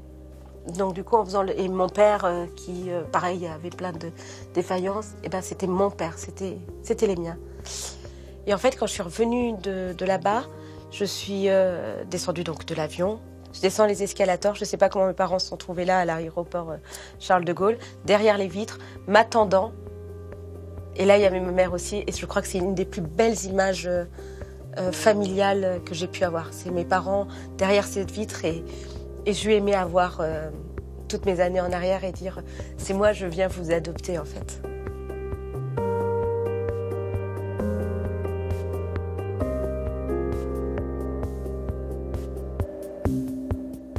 J'ai pas forcément eu envie d'être ce qu'ils voulaient que je sois, ou être comme mes frères, ou etc. Mais aujourd'hui, mon caractère, mais aussi l'éducation qu'ils m'ont apportée, m'aide à être celui que je suis aujourd'hui. Quand ta maison a brûlé, la maison que vous habitiez, tu es arrivé à la maison, tu es tombé en pleurs dans les bras de Jean-Michel. Tu as dit, depuis ce matin, je voulais absolument venir vous voir, j'avais besoin de vous. Et tu as dit que pour ta compagne, c'était pas la même chose, parce que elle avait personne à qui parler, parce que sa famille, c'était pas sa vraie famille. Grand silence. Pour elle, sa famille à elle, c'était pas sa vraie famille parce qu'elle est également adoptée. Et toi, ça voulait dire qu'on était ta vraie famille et que cette histoire d'adoption, on avait... Enfin, voilà, c'était une affaire... Voilà, ça nous a bouleversés parce que c'est vrai que ça voulait vraiment dire quelque chose. La relation que j'ai avec mes parents, c'est beaucoup aussi ma femme qui m'a aidé. Parce que c'est quelqu'un qui les aime beaucoup aussi. Et qui, grâce à eux, elle aussi, elle a changé. Ça l'aide à s'améliorer aussi. Et puis notre vie de famille qu'on est en train de construire, quelque part, on construit quelque chose ensemble. Nos enfants, c'est pas que les nôtres. On les éduque dans ce sens-là. C'est que c'est leurs grands-parents et que pour eux, mes parents soient les leurs, quoi, quelque part. Enfin, qu'ils aient autant d'amour pour nous, les parents, que pour mes parents à moi. Notre histoire est notre histoire. Qu'on l'accepte ou qu'on la refuse, qu'on la garde ou qu'on s'en éloigne, c'est la nôtre. Ces parents sont nos parents, qu'ils soient des parents destructeurs, des parents aimants, des parents... Peu importe, c'est les nôtres.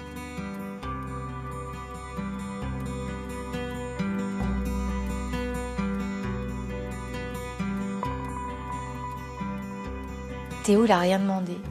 On a été le chercher. On a été le chercher pour qu'il soit heureux et pour qu'il soit bien. Donc, handicapé ou pas, il faut qu'il soit heureux, il faut qu'il soit bien, il faut qu'il soit épanoui. Et je pense que si ça avait été un enfant biologique, on aurait moins, enfin moi, j'aurais moins cette pression-là. On n'a pas fait des milliers de kilomètres et on n'a pas été le déraciner et le chercher quelque part pour le remettre dans une structure collective. Donc Théo, soit un jour il sera autonome, j'ai des doutes, soit il restera vivre le plus longtemps avec nous.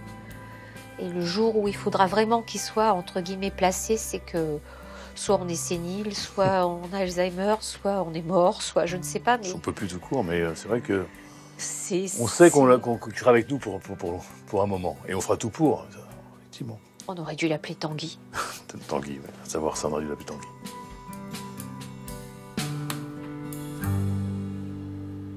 Quelquefois, on dit, mon Dieu, on a, en tout cas ce qui me concerne, j'ai échoué.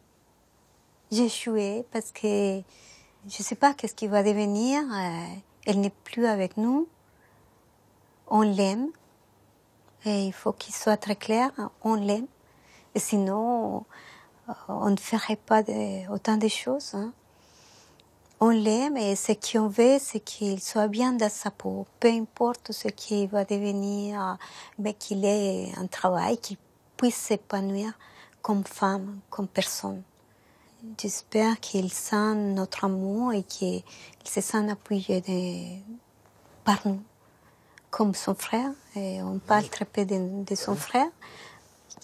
Il a énormément de problèmes aussi qui ont été toujours éclipsés par les problèmes de sa sœur. L'adolescence commence pour lui, on commence aussi, mais on continue avec les deux et on cherche des solutions pour l'un et pour l'autre. Nos parents, c'est nos parents. Mon frère, c'est mon frère. Et adopté ou pas, pour moi, ma famille, c'est ma famille, quoi. Enfin, il n'y a pas de différence comparée aux autres. Enfin, on est une famille banale, quoi. Enfin, pour moi, être adopté ou pas, ça n'a rien changé à ma vie et ça changera jamais rien plus tard. Le seul truc, c'est que je pourrais pas adopter d'enfant, c'est tout. Sinon, Moi, pareil, je pourrais pas. J'ai envie de voir ce que ça fait d'avoir un fils à soi qui vient de soi-même. Je pense que c'est plus ça. C'est pour finaliser notre adoption, on va dire. Faire la boucle, finalement. Ouais, pour moi, c'est pour ne plus jamais y penser et me dire, bah voilà, ça aurait rien changé. Enfin, C'était important pour moi de porter un enfant, d'avoir un enfant qui soit dans mon ventre, de connaître ce que c'est que d'être mère de son ventre. Et puis mon mari me dit, moi j'aimerais bien aussi adopter des enfants. Et moi je dis, ah non, surtout pas. Impossible pour moi d'adopter des enfants. Trop de souffrance, trop dur, trop dur. Quand on m'a posé le bébé sur mon ventre, ça a été un moment d'une plénitude intense. C'est-à-dire que la personne avec laquelle je discutais, en fait, qui était dans mon ventre, ça y est, je l'avais devant moi, c'était mon enfant. Et c'était mon enfant. C'était mon enfant. Et lui, je ne l'abandonnerai pas.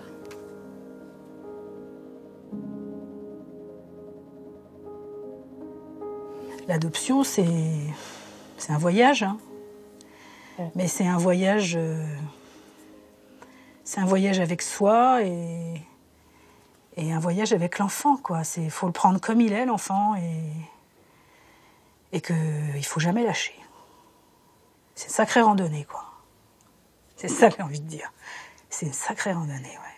Mais qu'au bout, c'est super. Ouais. Elle a jamais lâché, quoi. Et ça fait que maintenant, on est toutes les deux ensemble et qu'on avance la main dans la main, quoi. Ouais. On est soudés maintenant, on s'est découvert et que maintenant, on n'est pas prêt de se lâcher. Je crois que tu as confiance maintenant. Ah bah oui, maintenant j'ai confiance, oui. J'ai entièrement confiance en toi, oui, il n'y a pas de souci. Tu seras ma maman pour toute la vie, maintenant c'est fini. Il n'y a plus de... Il n'y a plus rien, c'est toi et c'est tout. T'es ma maman maintenant.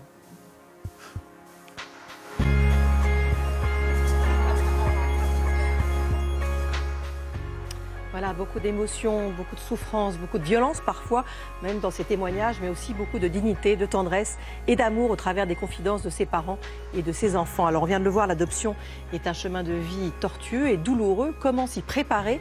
Quelles sont les clés d'une adoption heureuse et réussie? Comment construire un lien d'amour quand il n'y a pas de lien de sang? Est-ce qu'il y a une recette miracle? On va en débattre ce soir avec mes invités. Nathalie Leblond, bonsoir. Bonsoir. Merci beaucoup d'être avec nous. On a fait votre connaissance ainsi que celle de votre fille Sonia dans ce documentaire. Et vous allez continuer à partager avec nous votre expérience et à nous raconter votre histoire. À vos côtés, Stéphanie Malfait, bonsoir. Bonsoir. Donc, vous êtes la réalisatrice de ce documentaire absolument remarquable et rare. Merci. Marie-Odile Pérouse de Monclos, bonsoir. Bonsoir. Pédopsychiatre, vous dirigez le service de consultation adoption internationale de l'hôpital Sainte-Anne à Paris et vous êtes l'auteur de cet ouvrage écrit avec Marie-Paul Poggionovo, Adoption internationale de la rencontre à la filiation, Séché Lavoisier, médecine, sciences. À vos côtés, Céline Giraud, bonsoir. Bonsoir. Vous avez été adoptée, on en reparlera bien sûr, à l'âge de 1 mois par un couple français. Vous avez fondé l'association que vous présidez, La Voix des adoptés, et vous avez raconté votre histoire dans ce livre « J'ai été volée à mes parents ». C'est chez J'ai lu, vous nous direz pourquoi. Et puis également Jean-Jacques Choulot, merci beaucoup d'être là. Vous êtes pédiatre, vous accompagnez des enfants adoptés et leurs familles d'adoption et vous avez publié chez Odile Jacob un livre extrêmement pratique, le guide de l'adoption. C'est coécrit avec Hélène Diribarne-Sommers. Alors Nathalie Leblond, on vient de vous quitter sur ces dernières images du documentaire avec votre fille Sonia, avec cette déclaration quand même magnifique, tu seras ma maman pour toute la vie maintenant, c'est fini, c'est toi et c'est tout. Est-ce que vous avez l'impression que vous vous êtes dit à travers ce film des choses, l'une et l'autre, que peut-être vous ne vous étiez pas clairement dit avant? Peut-être que oui, effectivement, le reportage nous a permis de réfléchir sur ce qu'on ne s'était pas dit, mais notre relation était tellement compliquée que on se parle depuis longtemps. Je pense que Sonia, depuis peu, entend ce que j'ai à lui dire. Voilà. Maintenant, c'est quelque chose d'acquis pour elle, je crois. On va de toute façon revenir sur votre histoire, mais aujourd'hui, vous vous appelez spontanément, régulièrement, vous avez des liens Oui, bien sûr. On n'est plus du tout dans le conflit, on a une relation totalement apaisée. On se voit régulièrement. Il y a, pour ainsi dire, plus de problème. Stéphanie Malfait, je disais, votre documentaire est vraiment remarquable à la fois par la dignité des témoignages des parents et des enfants, mais impressionnant parce qu'on entend peu ces souffrances endurées par des familles. Oui, on les entend peu et c'est dommage parce que je pense que les familles adoptives ont besoin d'entendre ces paroles. Parce que je pense qu'on va en reparler tout à l'heure, mais je pense que les parents se sentent très seuls face à leurs difficultés et entendre d'autres parents, c'est ce que vous disiez tout à l'heure dans le film d'ailleurs, entendre d'autres parents peut les aider. On n'est pas dans le discours habituel ou dans ce qu'on entend habituellement, effectivement, sur la merveilleuse histoire de l'adoption, sur ces récits magnifiques, sur ces mots très touchants, mais dans une vraie douleur. C'est quand même très tabou aujourd'hui. Oui, c'est très tabou parce qu'on a encore l'image d'Épinal, effectivement, du beau bébé qui arrive et avec des parents qui n'attendent que lui et tout le monde va s'aimer et tout va aller très bien. Sauf qu'en fait, aujourd'hui, des bébés adoptés, il y en a peu.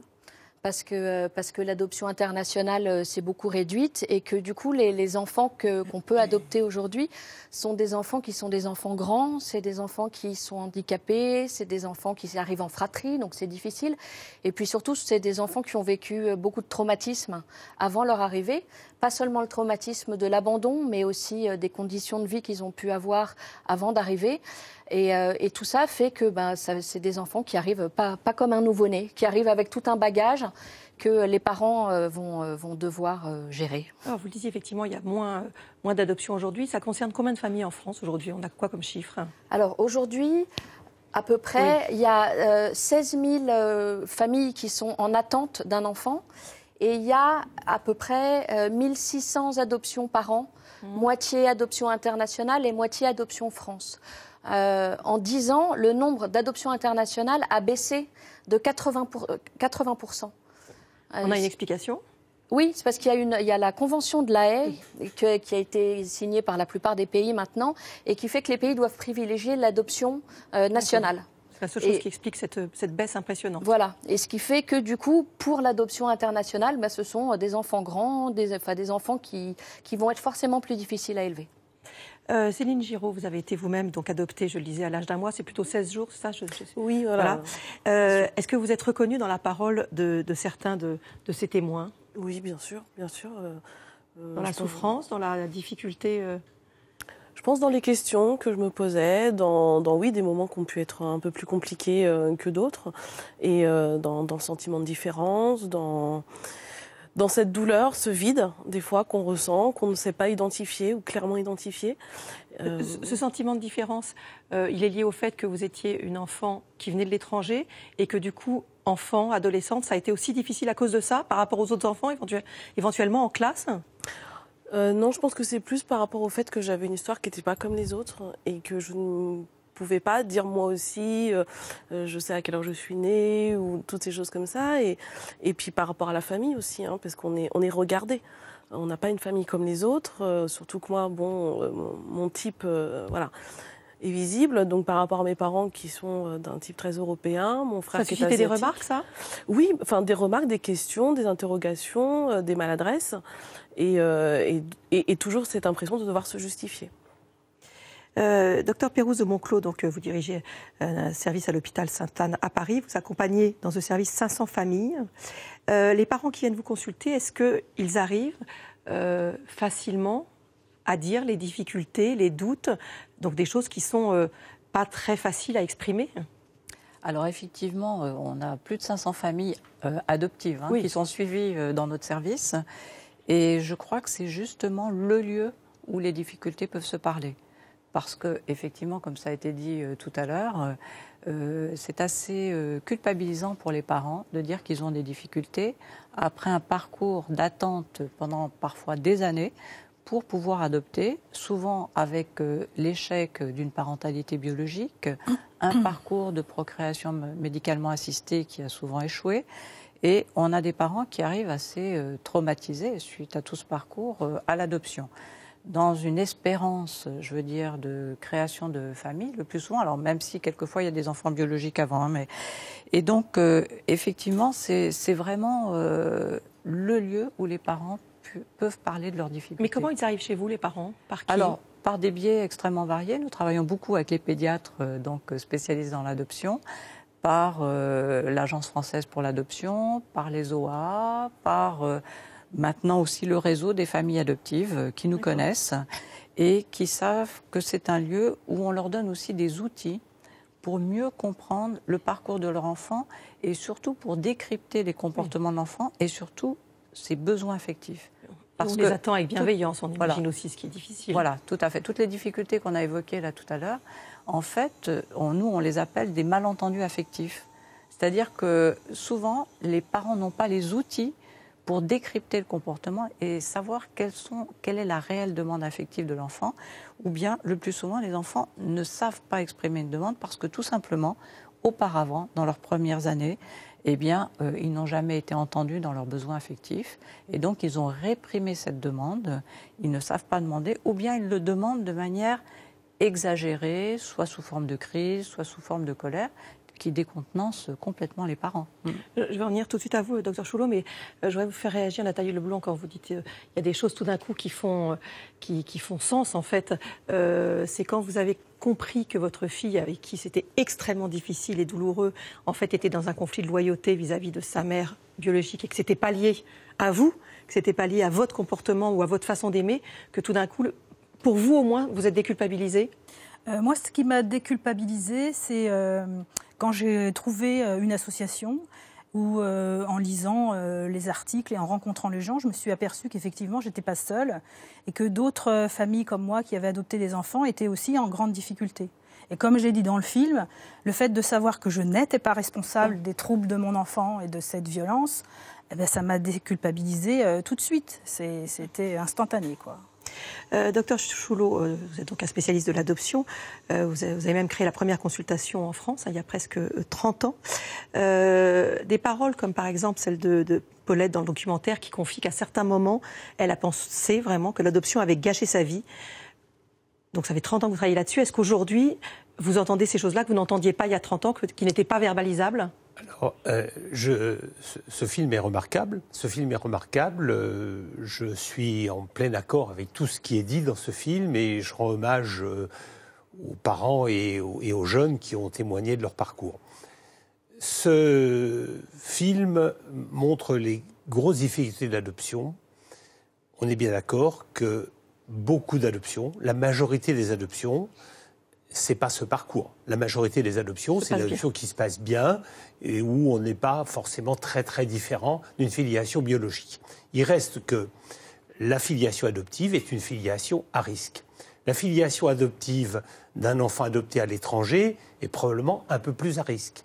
La filiation adoptive d'un enfant adopté à l'étranger au-delà de l'âge de 4-5 ans, c'est difficile de mettre une limite précise, est encore un peu plus à risque. On va y revenir, parce qu'on va effectivement détailler tout ça, mais ce que je voulais déjà savoir, c'est est-ce que ces paroles de parents, parce qu'on a bien compris qu'effectivement, la majorité des adoptions se passaient bien, heureusement, mais là, l'idée, c'est de pouvoir permettre aux parents, quand ça se passe mal, de parler et d'oser dire les choses. Est-ce que c'est des choses, vous, maintenant, que vous entendez, que vous n'entendiez pas avant ? Si vous voulez, quand j'ai créé ma consultation il y a 30 ans, c'était une consultation de médecine tropicale. On m'amenait les enfants à l'arrivée pour voir s'ils n'avaient pas telle ou telle pathologie tropicale.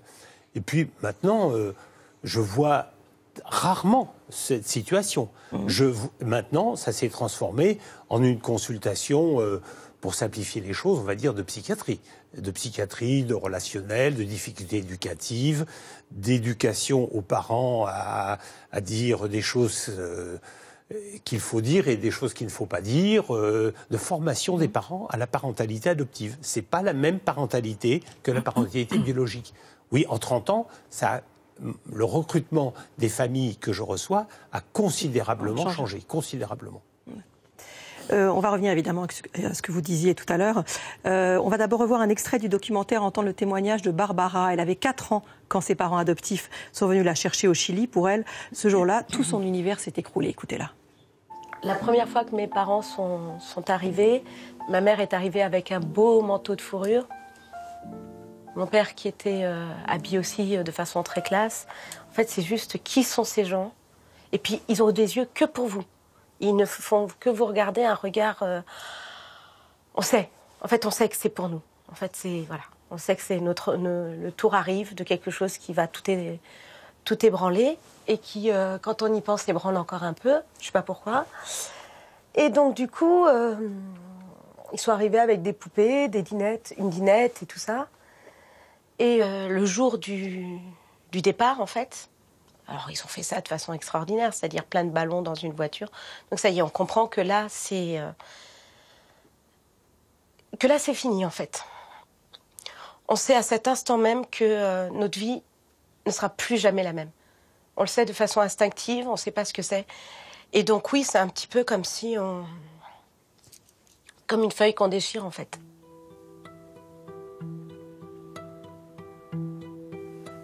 Émotionnellement, à un moment donné, on ne se pose plus de questions. D'ailleurs, j'ai fait que dormir. Après, je dormais beaucoup. Et quand je me réveillais, c'était pour hurler. Puis je voulais partir, je voulais me cacher tout le temps. Je me cachais tout le temps. Dans l'aéroport, je me dissimulais tout le temps, en fait. Je voulais disparaître, en fait. Il y a une envie de disparition. Pour pas être trouvée, pour pas être prise. Voilà, ça n'est qu'à l'âge adulte que Barbara va parvenir à créer des liens avec ses parents adoptifs. Elle est passée par des moments très violents durant toute son enfance, allant jusqu'à tenter de mettre fin à ses jours. Docteur Pérouse de Monclos, est-ce que pour vous, c'est l'âge de Barbara au moment de son adoption, c'est-à-dire à 4 ans, qui peut expliquer ces difficultés qu'elle a eues pour créer un lien avec ses parents ? Je crois que le témoignage de Barbara nous interroge du côté des modalités de la rencontre entre parents et enfants. C'est-à-dire qu'il y a 2 aspects. Il y a la préparation de l'enfant. On a l'impression que Barbara n'a pas été très bien préparée à cette rencontre. Et du côté des parents aussi. Suivant les pays, on voit que les modalités de rencontre sont très différentes. Vous avez des pays, les parents arrivent, on leur dépose l'enfant dans les bras, ils repartent. Donc c'est un aspect extrêmement traumatique pour l'enfant. C'est un peu ce que décrit Barbara. C'est-à-dire c'est une rupture brutale des liens que Barbara avait peut-être avec une famille d'accueil ou les personnes qui s'occupaient d'elle. Quelle que soit la qualité des liens antérieurs, c'était des liens qu'elle connaissait, elle avait construit, je dirais, ses modalités relationnelles et affectives, et tout d'un coup, effectivement, c'est une rupture. C'est comme un deuil. C'est-à-dire, c'est un aspect traumatique pour l'enfant. Mais il faut savoir que c'est aussi traumatique pour les parents. Quand cette rencontre se fait trop brutalement, que les parents repartent avec l'enfant, il n'y a pas un travail d'acclimatation qui s'est fait.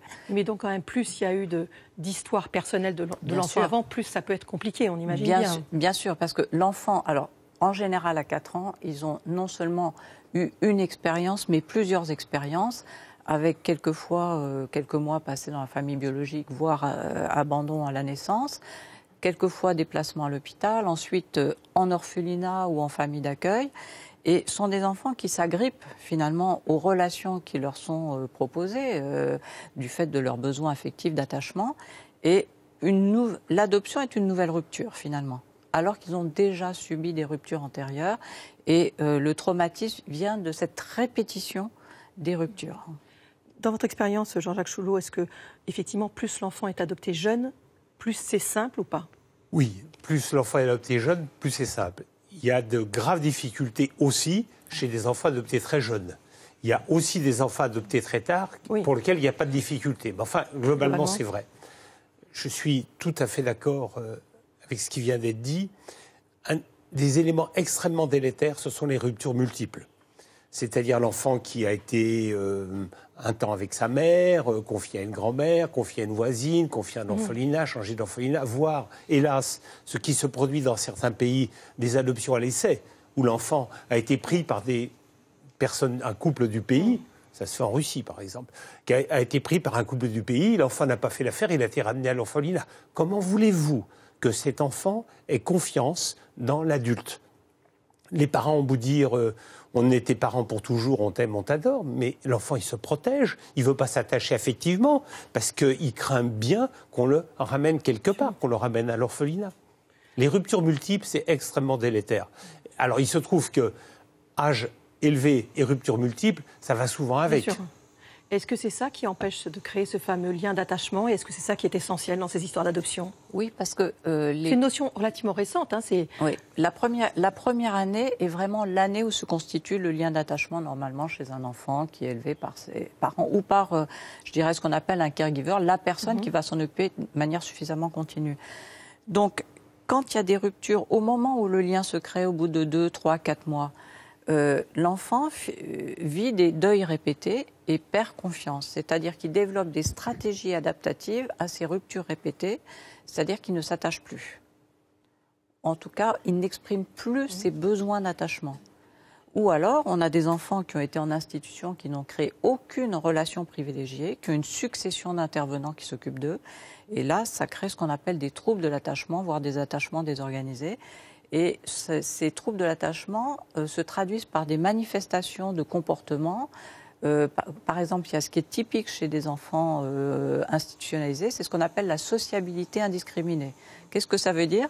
Ce sont des enfants qui, paradoxalement, s'attachent se lient avec tout le monde, parce qu'ils ne sont pas attachés.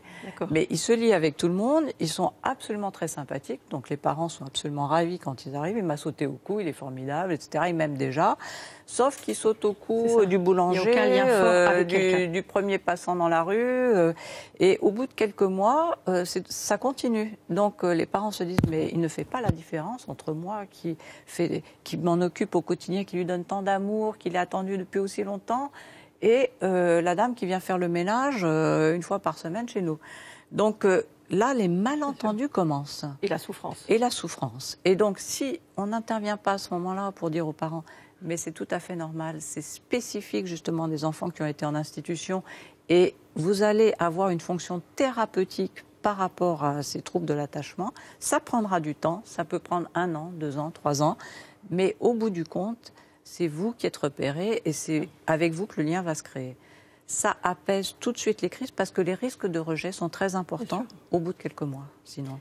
Nathalie Leblond, vous avez donc adopté 2 petites filles, on l'a vu dans le reportage. Avant Tika, elle avait 9 mois, Sonia donc 16 mois. Oui. Avec la première, ça s'est fait tout de suite, la rencontre, le lien. Comment vous expliquez que ça n'ait pas fonctionné de la même façon avec Sonia? Sonia est une petite fille qui a vécu, qui est née dans la rue déjà et qui a perdu sa maman lorsqu'elle avait 6 mois. Vous le saviez? C'était marqué dans le dossier, oui. Mais je n'y ai prêté vraiment attention que quelques années après, quand j'étais très en difficulté. Donc la mère de Sonia est morte et on pense que Sonia, on ne sait pas trop ce qu'elle a vécu, mais dans le dossier était quand même écrit qu'elle avait stoppé son développement à l'âge de 6 mois. Donc on a pensé qu'effectivement c'était ces ruptures-là, le décès de sa maman, ensuite elle est restée 6 mois avec son papa et ensuite elle a été placée donc, dans un orphelinat, d'ailleurs on la voit, c'est elle derrière là. Et voilà. Donc, je sais plus ce que vous m'avez posé comme question. Vous pensez que ça explique cette absence de lien qui a pu se faire d'emblée? Oui, parce que Sonia, dès qu'elle est arrivée, c'était très très compliqué tout de suite. D'emblée, en fait, dès les premières semaines, ça a été... Tout de suite. Est-ce qu'on sait toujours, selon les pays d'où viennent les enfants, justement, comme l'histoire de Nathalie, est-ce qu'on sait toujours ce qui est arrivé aux enfants avant leur adoption? Oh non. Je dirais que dans l'immense majorité des cas, on ne sait pas. Alors, il y a des pays où on sait très bien. La Colombie, par exemple, il y a des dossiers sociaux, médicaux de qualité. Il y a des pays où la qualité des dossiers est extrêmement médiocre. Il y a des pays où la qualité des dossiers est nulle, où elle est mensongère. Oui.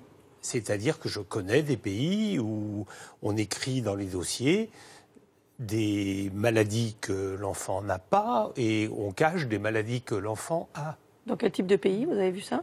On va dire les pays issus de l'ex-URSS. D'accord. Les pays issus de l'ex-URSS qui, pour moi, remportent la palme des adoptions à risque. Avec d'autres facteurs, notamment la prévalence massive du syndrome d'alcoolisme fœtal. La mère biologique boit beaucoup pendant sa grossesse, et l'enfant a des troubles, cette fois-ci organiques, du cerveau qui est... L'alcool est un puissant toxique pour le cerveau, et cet enfant a des troubles organiques du cerveau, pour lesquels des traitements sont... Il y a des traitements de nature psychiatrique qui vont aider la famille, qui vont aider l'enfant. Mais le cerveau, il a des lésions organiques qu'on ne gommera pas.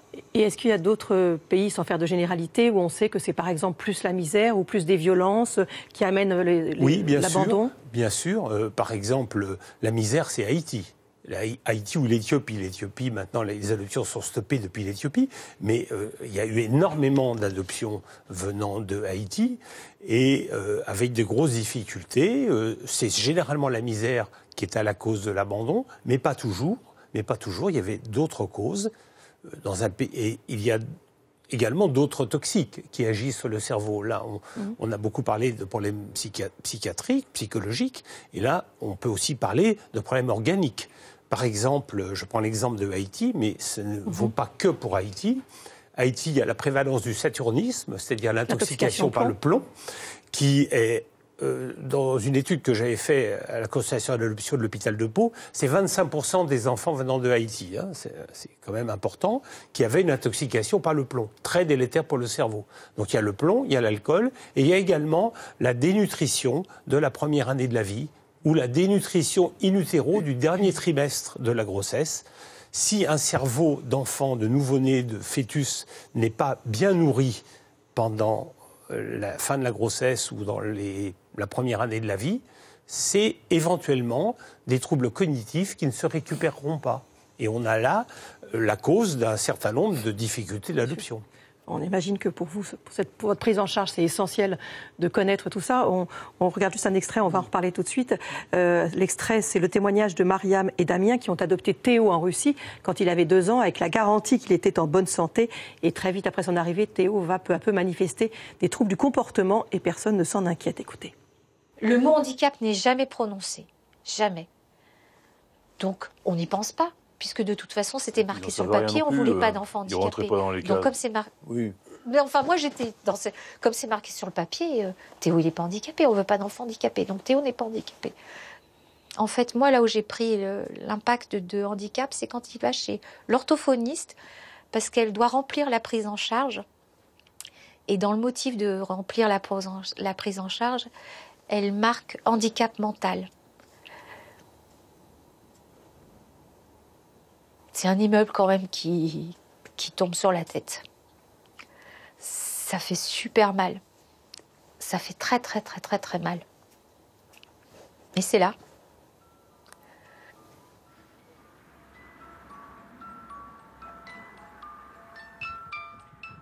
Docteur Pérouse de Monclos, vous accompagnez Théo dans le cadre de votre service. Il a aujourd'hui 16 ans. Est-ce que son handicap aurait pu éventuellement, et ça vaut pour les autres enfants adoptés, être atténué s'il avait été pris en charge très en amont ? Tout d'abord, si le diagnostic avait été fait précocement, je veux dire, il y a des diagnostics qui sont relativement aisés à faire, justement, quand on parle des troubles liés à l'alcoolisme fœtal. Je veux dire, il y a quand même des aspects morphologiques assez évidents, en tout cas dans un certain nombre de cas. Et effectivement, je pense qu'on aurait pu surtout accompagner mieux cette famille. C'est-à-dire que, d'abord, un bon diagnostic permet de poser les bonnes indications thérapeutiques, de suivre l'enfant, mais surtout de déculpabiliser les parents et de leur donner des outils pour comprendre ce qu'a leur enfant. C'est-à-dire que ce n'est pas du tout la même chose un enfant qui a des troubles de l'attachement, qui a des troubles liés à l'alcoolisme fœtal ou d'autres, ou saturnisme, ou tout ce qu'on veut, et sinon les parents pensent qu'ils sont responsables des difficultés de l'enfant. Et les professionnels, très souvent, dans l'ignorance, les rendent responsables. Donc, je crois que c'est effectivement, ça aurait pu être un parcours différent. Et ce que je voulais dire, c'est que c'est typique du parcours d'un certain nombre de familles qui arrivent à nos consultations et où à chaque fois, on se dit, mais si seulement on s'était rencontrés avant.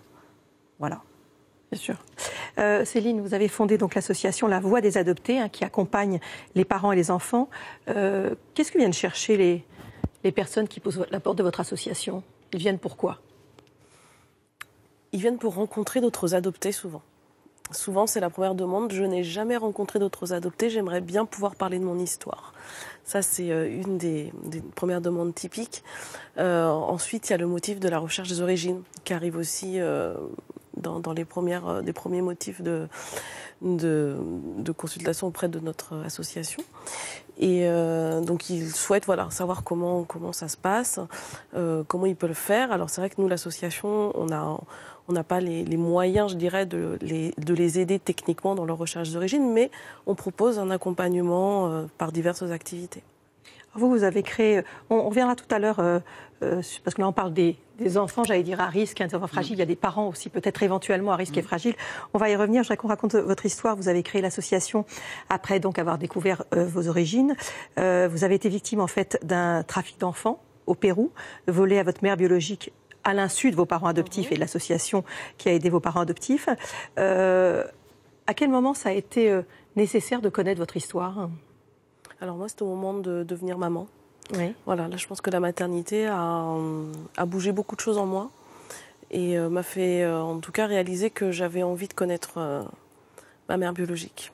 Jusqu'à ce moment-là, c'était pas quelque chose qui était important, qui était essentiel ? Ça faisait partie de moi, mais c'est pas quelque chose qui me torturait à ce point-là. Et quand vous avez su qu'effectivement on avait volé votre mère, ça a été quoi? Ça a été de la colère, ça a été un sentiment d'injustice, c'était quoi? Oui, c'était les deux, je pense. Oui. Beaucoup de tristesse pour elle, beaucoup de colère contre ceux qui avaient pu faire ça, beaucoup d'injustice parce que du coup je me suis dit ils m'ont arraché à mon pays quelque part. D'où la nécessité d'être préparée. Et la colère vis-à-vis de vos parents adoptifs aussi, qui n'étaient pas du tout au courant de cette histoire? Non, pas du tout, non, mes parents adoptifs étaient, je pense, encore plus ébranlés que moi. Donc, non, je n'étais pas en colère contre eux. J'étais triste pour eux parce que eux, du coup, se sont mis dans une position... ils culpabilisaient, quoi, en fait, finalement, après de m'avoir élevée dans le bonheur, quand ma mère biologique me cherchait. C'est important pour tous les enfants adoptés de connaître leurs origines ou pas? Pas du tout. Pas du tout. Il y a des enfants adoptés qui ont un besoin viscéral de connaître leurs origines. Il y en a qui disent ne pas le souhaiter. C'est à respecter. C'est à respecter. Ce que je voudrais donner comme message, c'est qu'il ne faut pas que les parents fassent à la place des enfants ou des jeunes adultes. Oui. Que les parents donnent les moyens, donnent des adresses, donnent des numéros de téléphone, oui, bien sûr. Mais qu'ils fassent à la place, non. Qu'ils fassent à la place, non. Parce que... Ils font en pensant faire bien. Oui, tout en pensant faire bien. Le jeune adulte, parfois de jeunes adultes disent vouloir connaître leurs origines. Ils sont simplement heureux de savoir qu'ils peuvent connaître leurs origines. Mais ils vont s'arrêter là. Donc on voit tous les cas de figure. Mais il n'est pas du tout vrai que tous les enfants adoptés veuillent connaître leurs origines. Oui, certains. Et pour certains, c'est extrêmement prégnant. Pour certains. Stéphanie, le fantasme, quand on parle des difficultés de l'adoption, ce sont vraiment effectivement les échecs, le rejet complet, les parents qui ne veulent plus de leur enfant. C'est un mythe complet ou pas ? Ça existe, mais c'est très très rare. C'est-à-dire que les parents adoptifs qui rendent un enfant pour qu'il soit réadopté par une autre famille, c'est en France, c'est moins de 10 cas par an. Donc je pense que c'est très intéressant de parler, comme on le fait là, des difficultés, mais parler des vrais échecs, si c'est ça qu'on peut qualifier de véritable échec, c'est très très rare. Les histoires, celles qu'on a pu voir dans le film et puis celles qu'on entend là, sont quand même des histoires qui finissent bien en général. Oui, justement, Nathalie, ça se termine bien, mais c'est vrai que dans votre parcours, à un moment, vous avez pris la décision de vous séparer de Sonia, parce que vous aviez peur même à un moment de votre violence. Est-ce que vous avez pensé à ce moment-là que c'était un échec complet, cette adoption ? Je ne sais pas trop quoi répondre. Oui, c'était tellement difficile. Non, je n'ai pas pensé que c'était un échec. J'ai pensé que c'était dur et que je m'étais engagée, moi, vis-à-vis de cet enfant et que je devais l'accompagner pour que ça se passe au mieux. Donc c'était une étape, c'était pas un échec. C'est une étape dans votre histoire d'adoption ? Oui, une étape. Mais une étape, c'est pas tellement le mot qui va, une étape. Hein. C'est trop édulcoré. Oui, voilà, c'est ça. C'est ça. Bon, évidemment, il n'y a pas de recette miracle pour qu'une adoption soit un long fleuve tranquille, en tout cas. C'est quoi une adoption réussie ? C'est quand le lien, justement, s'est fait ? C'est quoi ? Écoutez, nous, on pense qu'une adoption est réussie quand on a oublié que l'enfant a été adopté. Et ça nous arrive assez souvent en consultation, par exemple. Une famille qui vient nous voir, on fait un travail d'accompagnement familial. Puis à un moment donné, on se dit, mais que font-ils ici ? C'est-à-dire que pourquoi, si l'enfant a par exemple des problèmes, je sais pas, de besoin d'orthophonie, etc., on se dit, mais il peut aller dans une consultation de proximité. Nous, on ne sert plus à rien, c'est l'enfant de ses parents. La question ne se pose même pas. Il est complètement affilié et plus personne ne pense à l'adoption. Donc c'est l'enfant de ses parents, voilà. Et donc effectivement... Voilà, donc la filiation est faite. Alors justement, pour qu'une adoption soit réussie, il faut que ça se vienne des deux côtés, que ça se passe bien du côté de l'enfant, du côté des parents. On a parlé de ces enfants à risque, j'allais dire fragiles. Est-ce qu'il y a des parents adoptifs aussi à risque ? Oui, bien sûr. Il y a des parents à risque. Il y a des parents à risque. Alors, on pourrait en faire... On pourrait en parler fort longtemps. On peut donner quelques types de parents à risque. Les parents rigides, par exemple, qui vont souhaiter un cadre extrêmement précis, éducatif. Quand un enfant arrive à 6 ans et qu'il a vécu la maltraitance, les abus sexuels, le séjour dans la rue, il faut peut-être avoir des parents un petit peu relax. Oui, la réussite scolaire n'est pas la priorité dans ce cas-là, peut-être. L'échec. Alors, la scorlarité, de temps en temps, à titre de provocation, je m'en excuse vis-à-vis des enseignants, mais je dis que les enfants seraient beaucoup plus heureux s'il n'y avait pas d'école, tout au moins s'il n'y avait pas de conflit autour de l'école. Quand je vois ce que j'ai vu tout récemment, une maman qui croyant bien faire, va faire... l'enfant arrive au mois de juin et elle consacre le mois de juillet et le mois d'août à faire du gavage scolaire pour qu'il rattrape son retard. Si on veut absolument qu'un enfant ait des résultats scolaires magnifiques, il ne faut pas adopter un enfant de 5 ans. Il y a des enfants de 5 ans qui ont des résultats scolaires magnifiques, c'est vrai, c'est l'exception.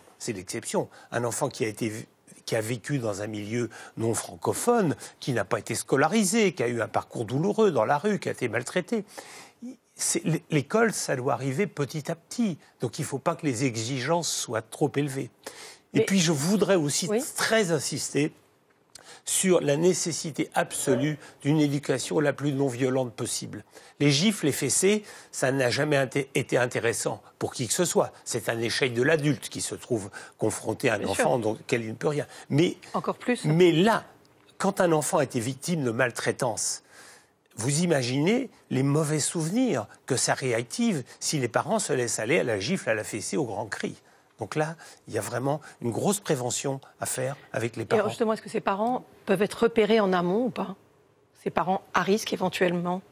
Ce sont souvent des parents qui ont beaucoup de difficultés dans l'accompagnement émotionnel et affectif de l'enfant, effectivement, qui vont, comme le disait mon collègue, être beaucoup plus dans l'éducatif, dans la performance, et qui sont tout à fait insensible aux besoins primaires affectifs de cet enfant et sur le fait qu'il y a à réparer quand même quelque chose par rapport à toutes les maltraitances ou carences qu'il a subies. Moi, je voulais intervenir sur un point par rapport à l'école. Effectivement, plus l'enfant est grand, plus il est adopté grand, effectivement, plus la question de l'école vient parasiter la construction du lien avec les parents.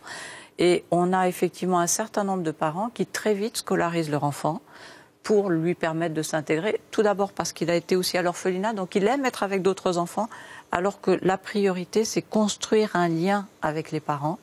Et dès qu'il y a l'école, l'enfant est dans un espèce d'enjeu paradoxal, c'est-à-dire, au fond, lui, il a envie de rester avec les parents, en tout cas une bonne partie de la semaine, de construire le lien pendant au moins 6 mois, 1 an, et petit à petit, comme tu le disais, rentrer dans les acquisitions. Donc le parent adoptant, il est parent et thérapeute. Exactement, c'est vraiment ça qui est important. C'est ça qui est important. Et l'enfant, je dirais, il apprendra sans problème le jour où il sera sécurisé dans le lien, où il sera en confiance avec les parents. À ce moment-là, il ira explorer, comme on dit, le monde des acquisitions, l'école, les copains. Mais le mettre dans un groupe d'enfants dont il ne parle pas la langue, dont il ne comprend pas les consignes, alors qu'il vient de débarquer, enfin, c'est extrêmement violent pour l'enfant. Je vais juste finir sur les origines, sur toutes les deux. Céline, vous êtes retournée dans votre pays. Vous avez rencontré votre mère biologique, la famille. Il s'est passé quoi? C'était assez étrange parce que moi, je ne la connaissais pas. C'était une étrangère pour moi.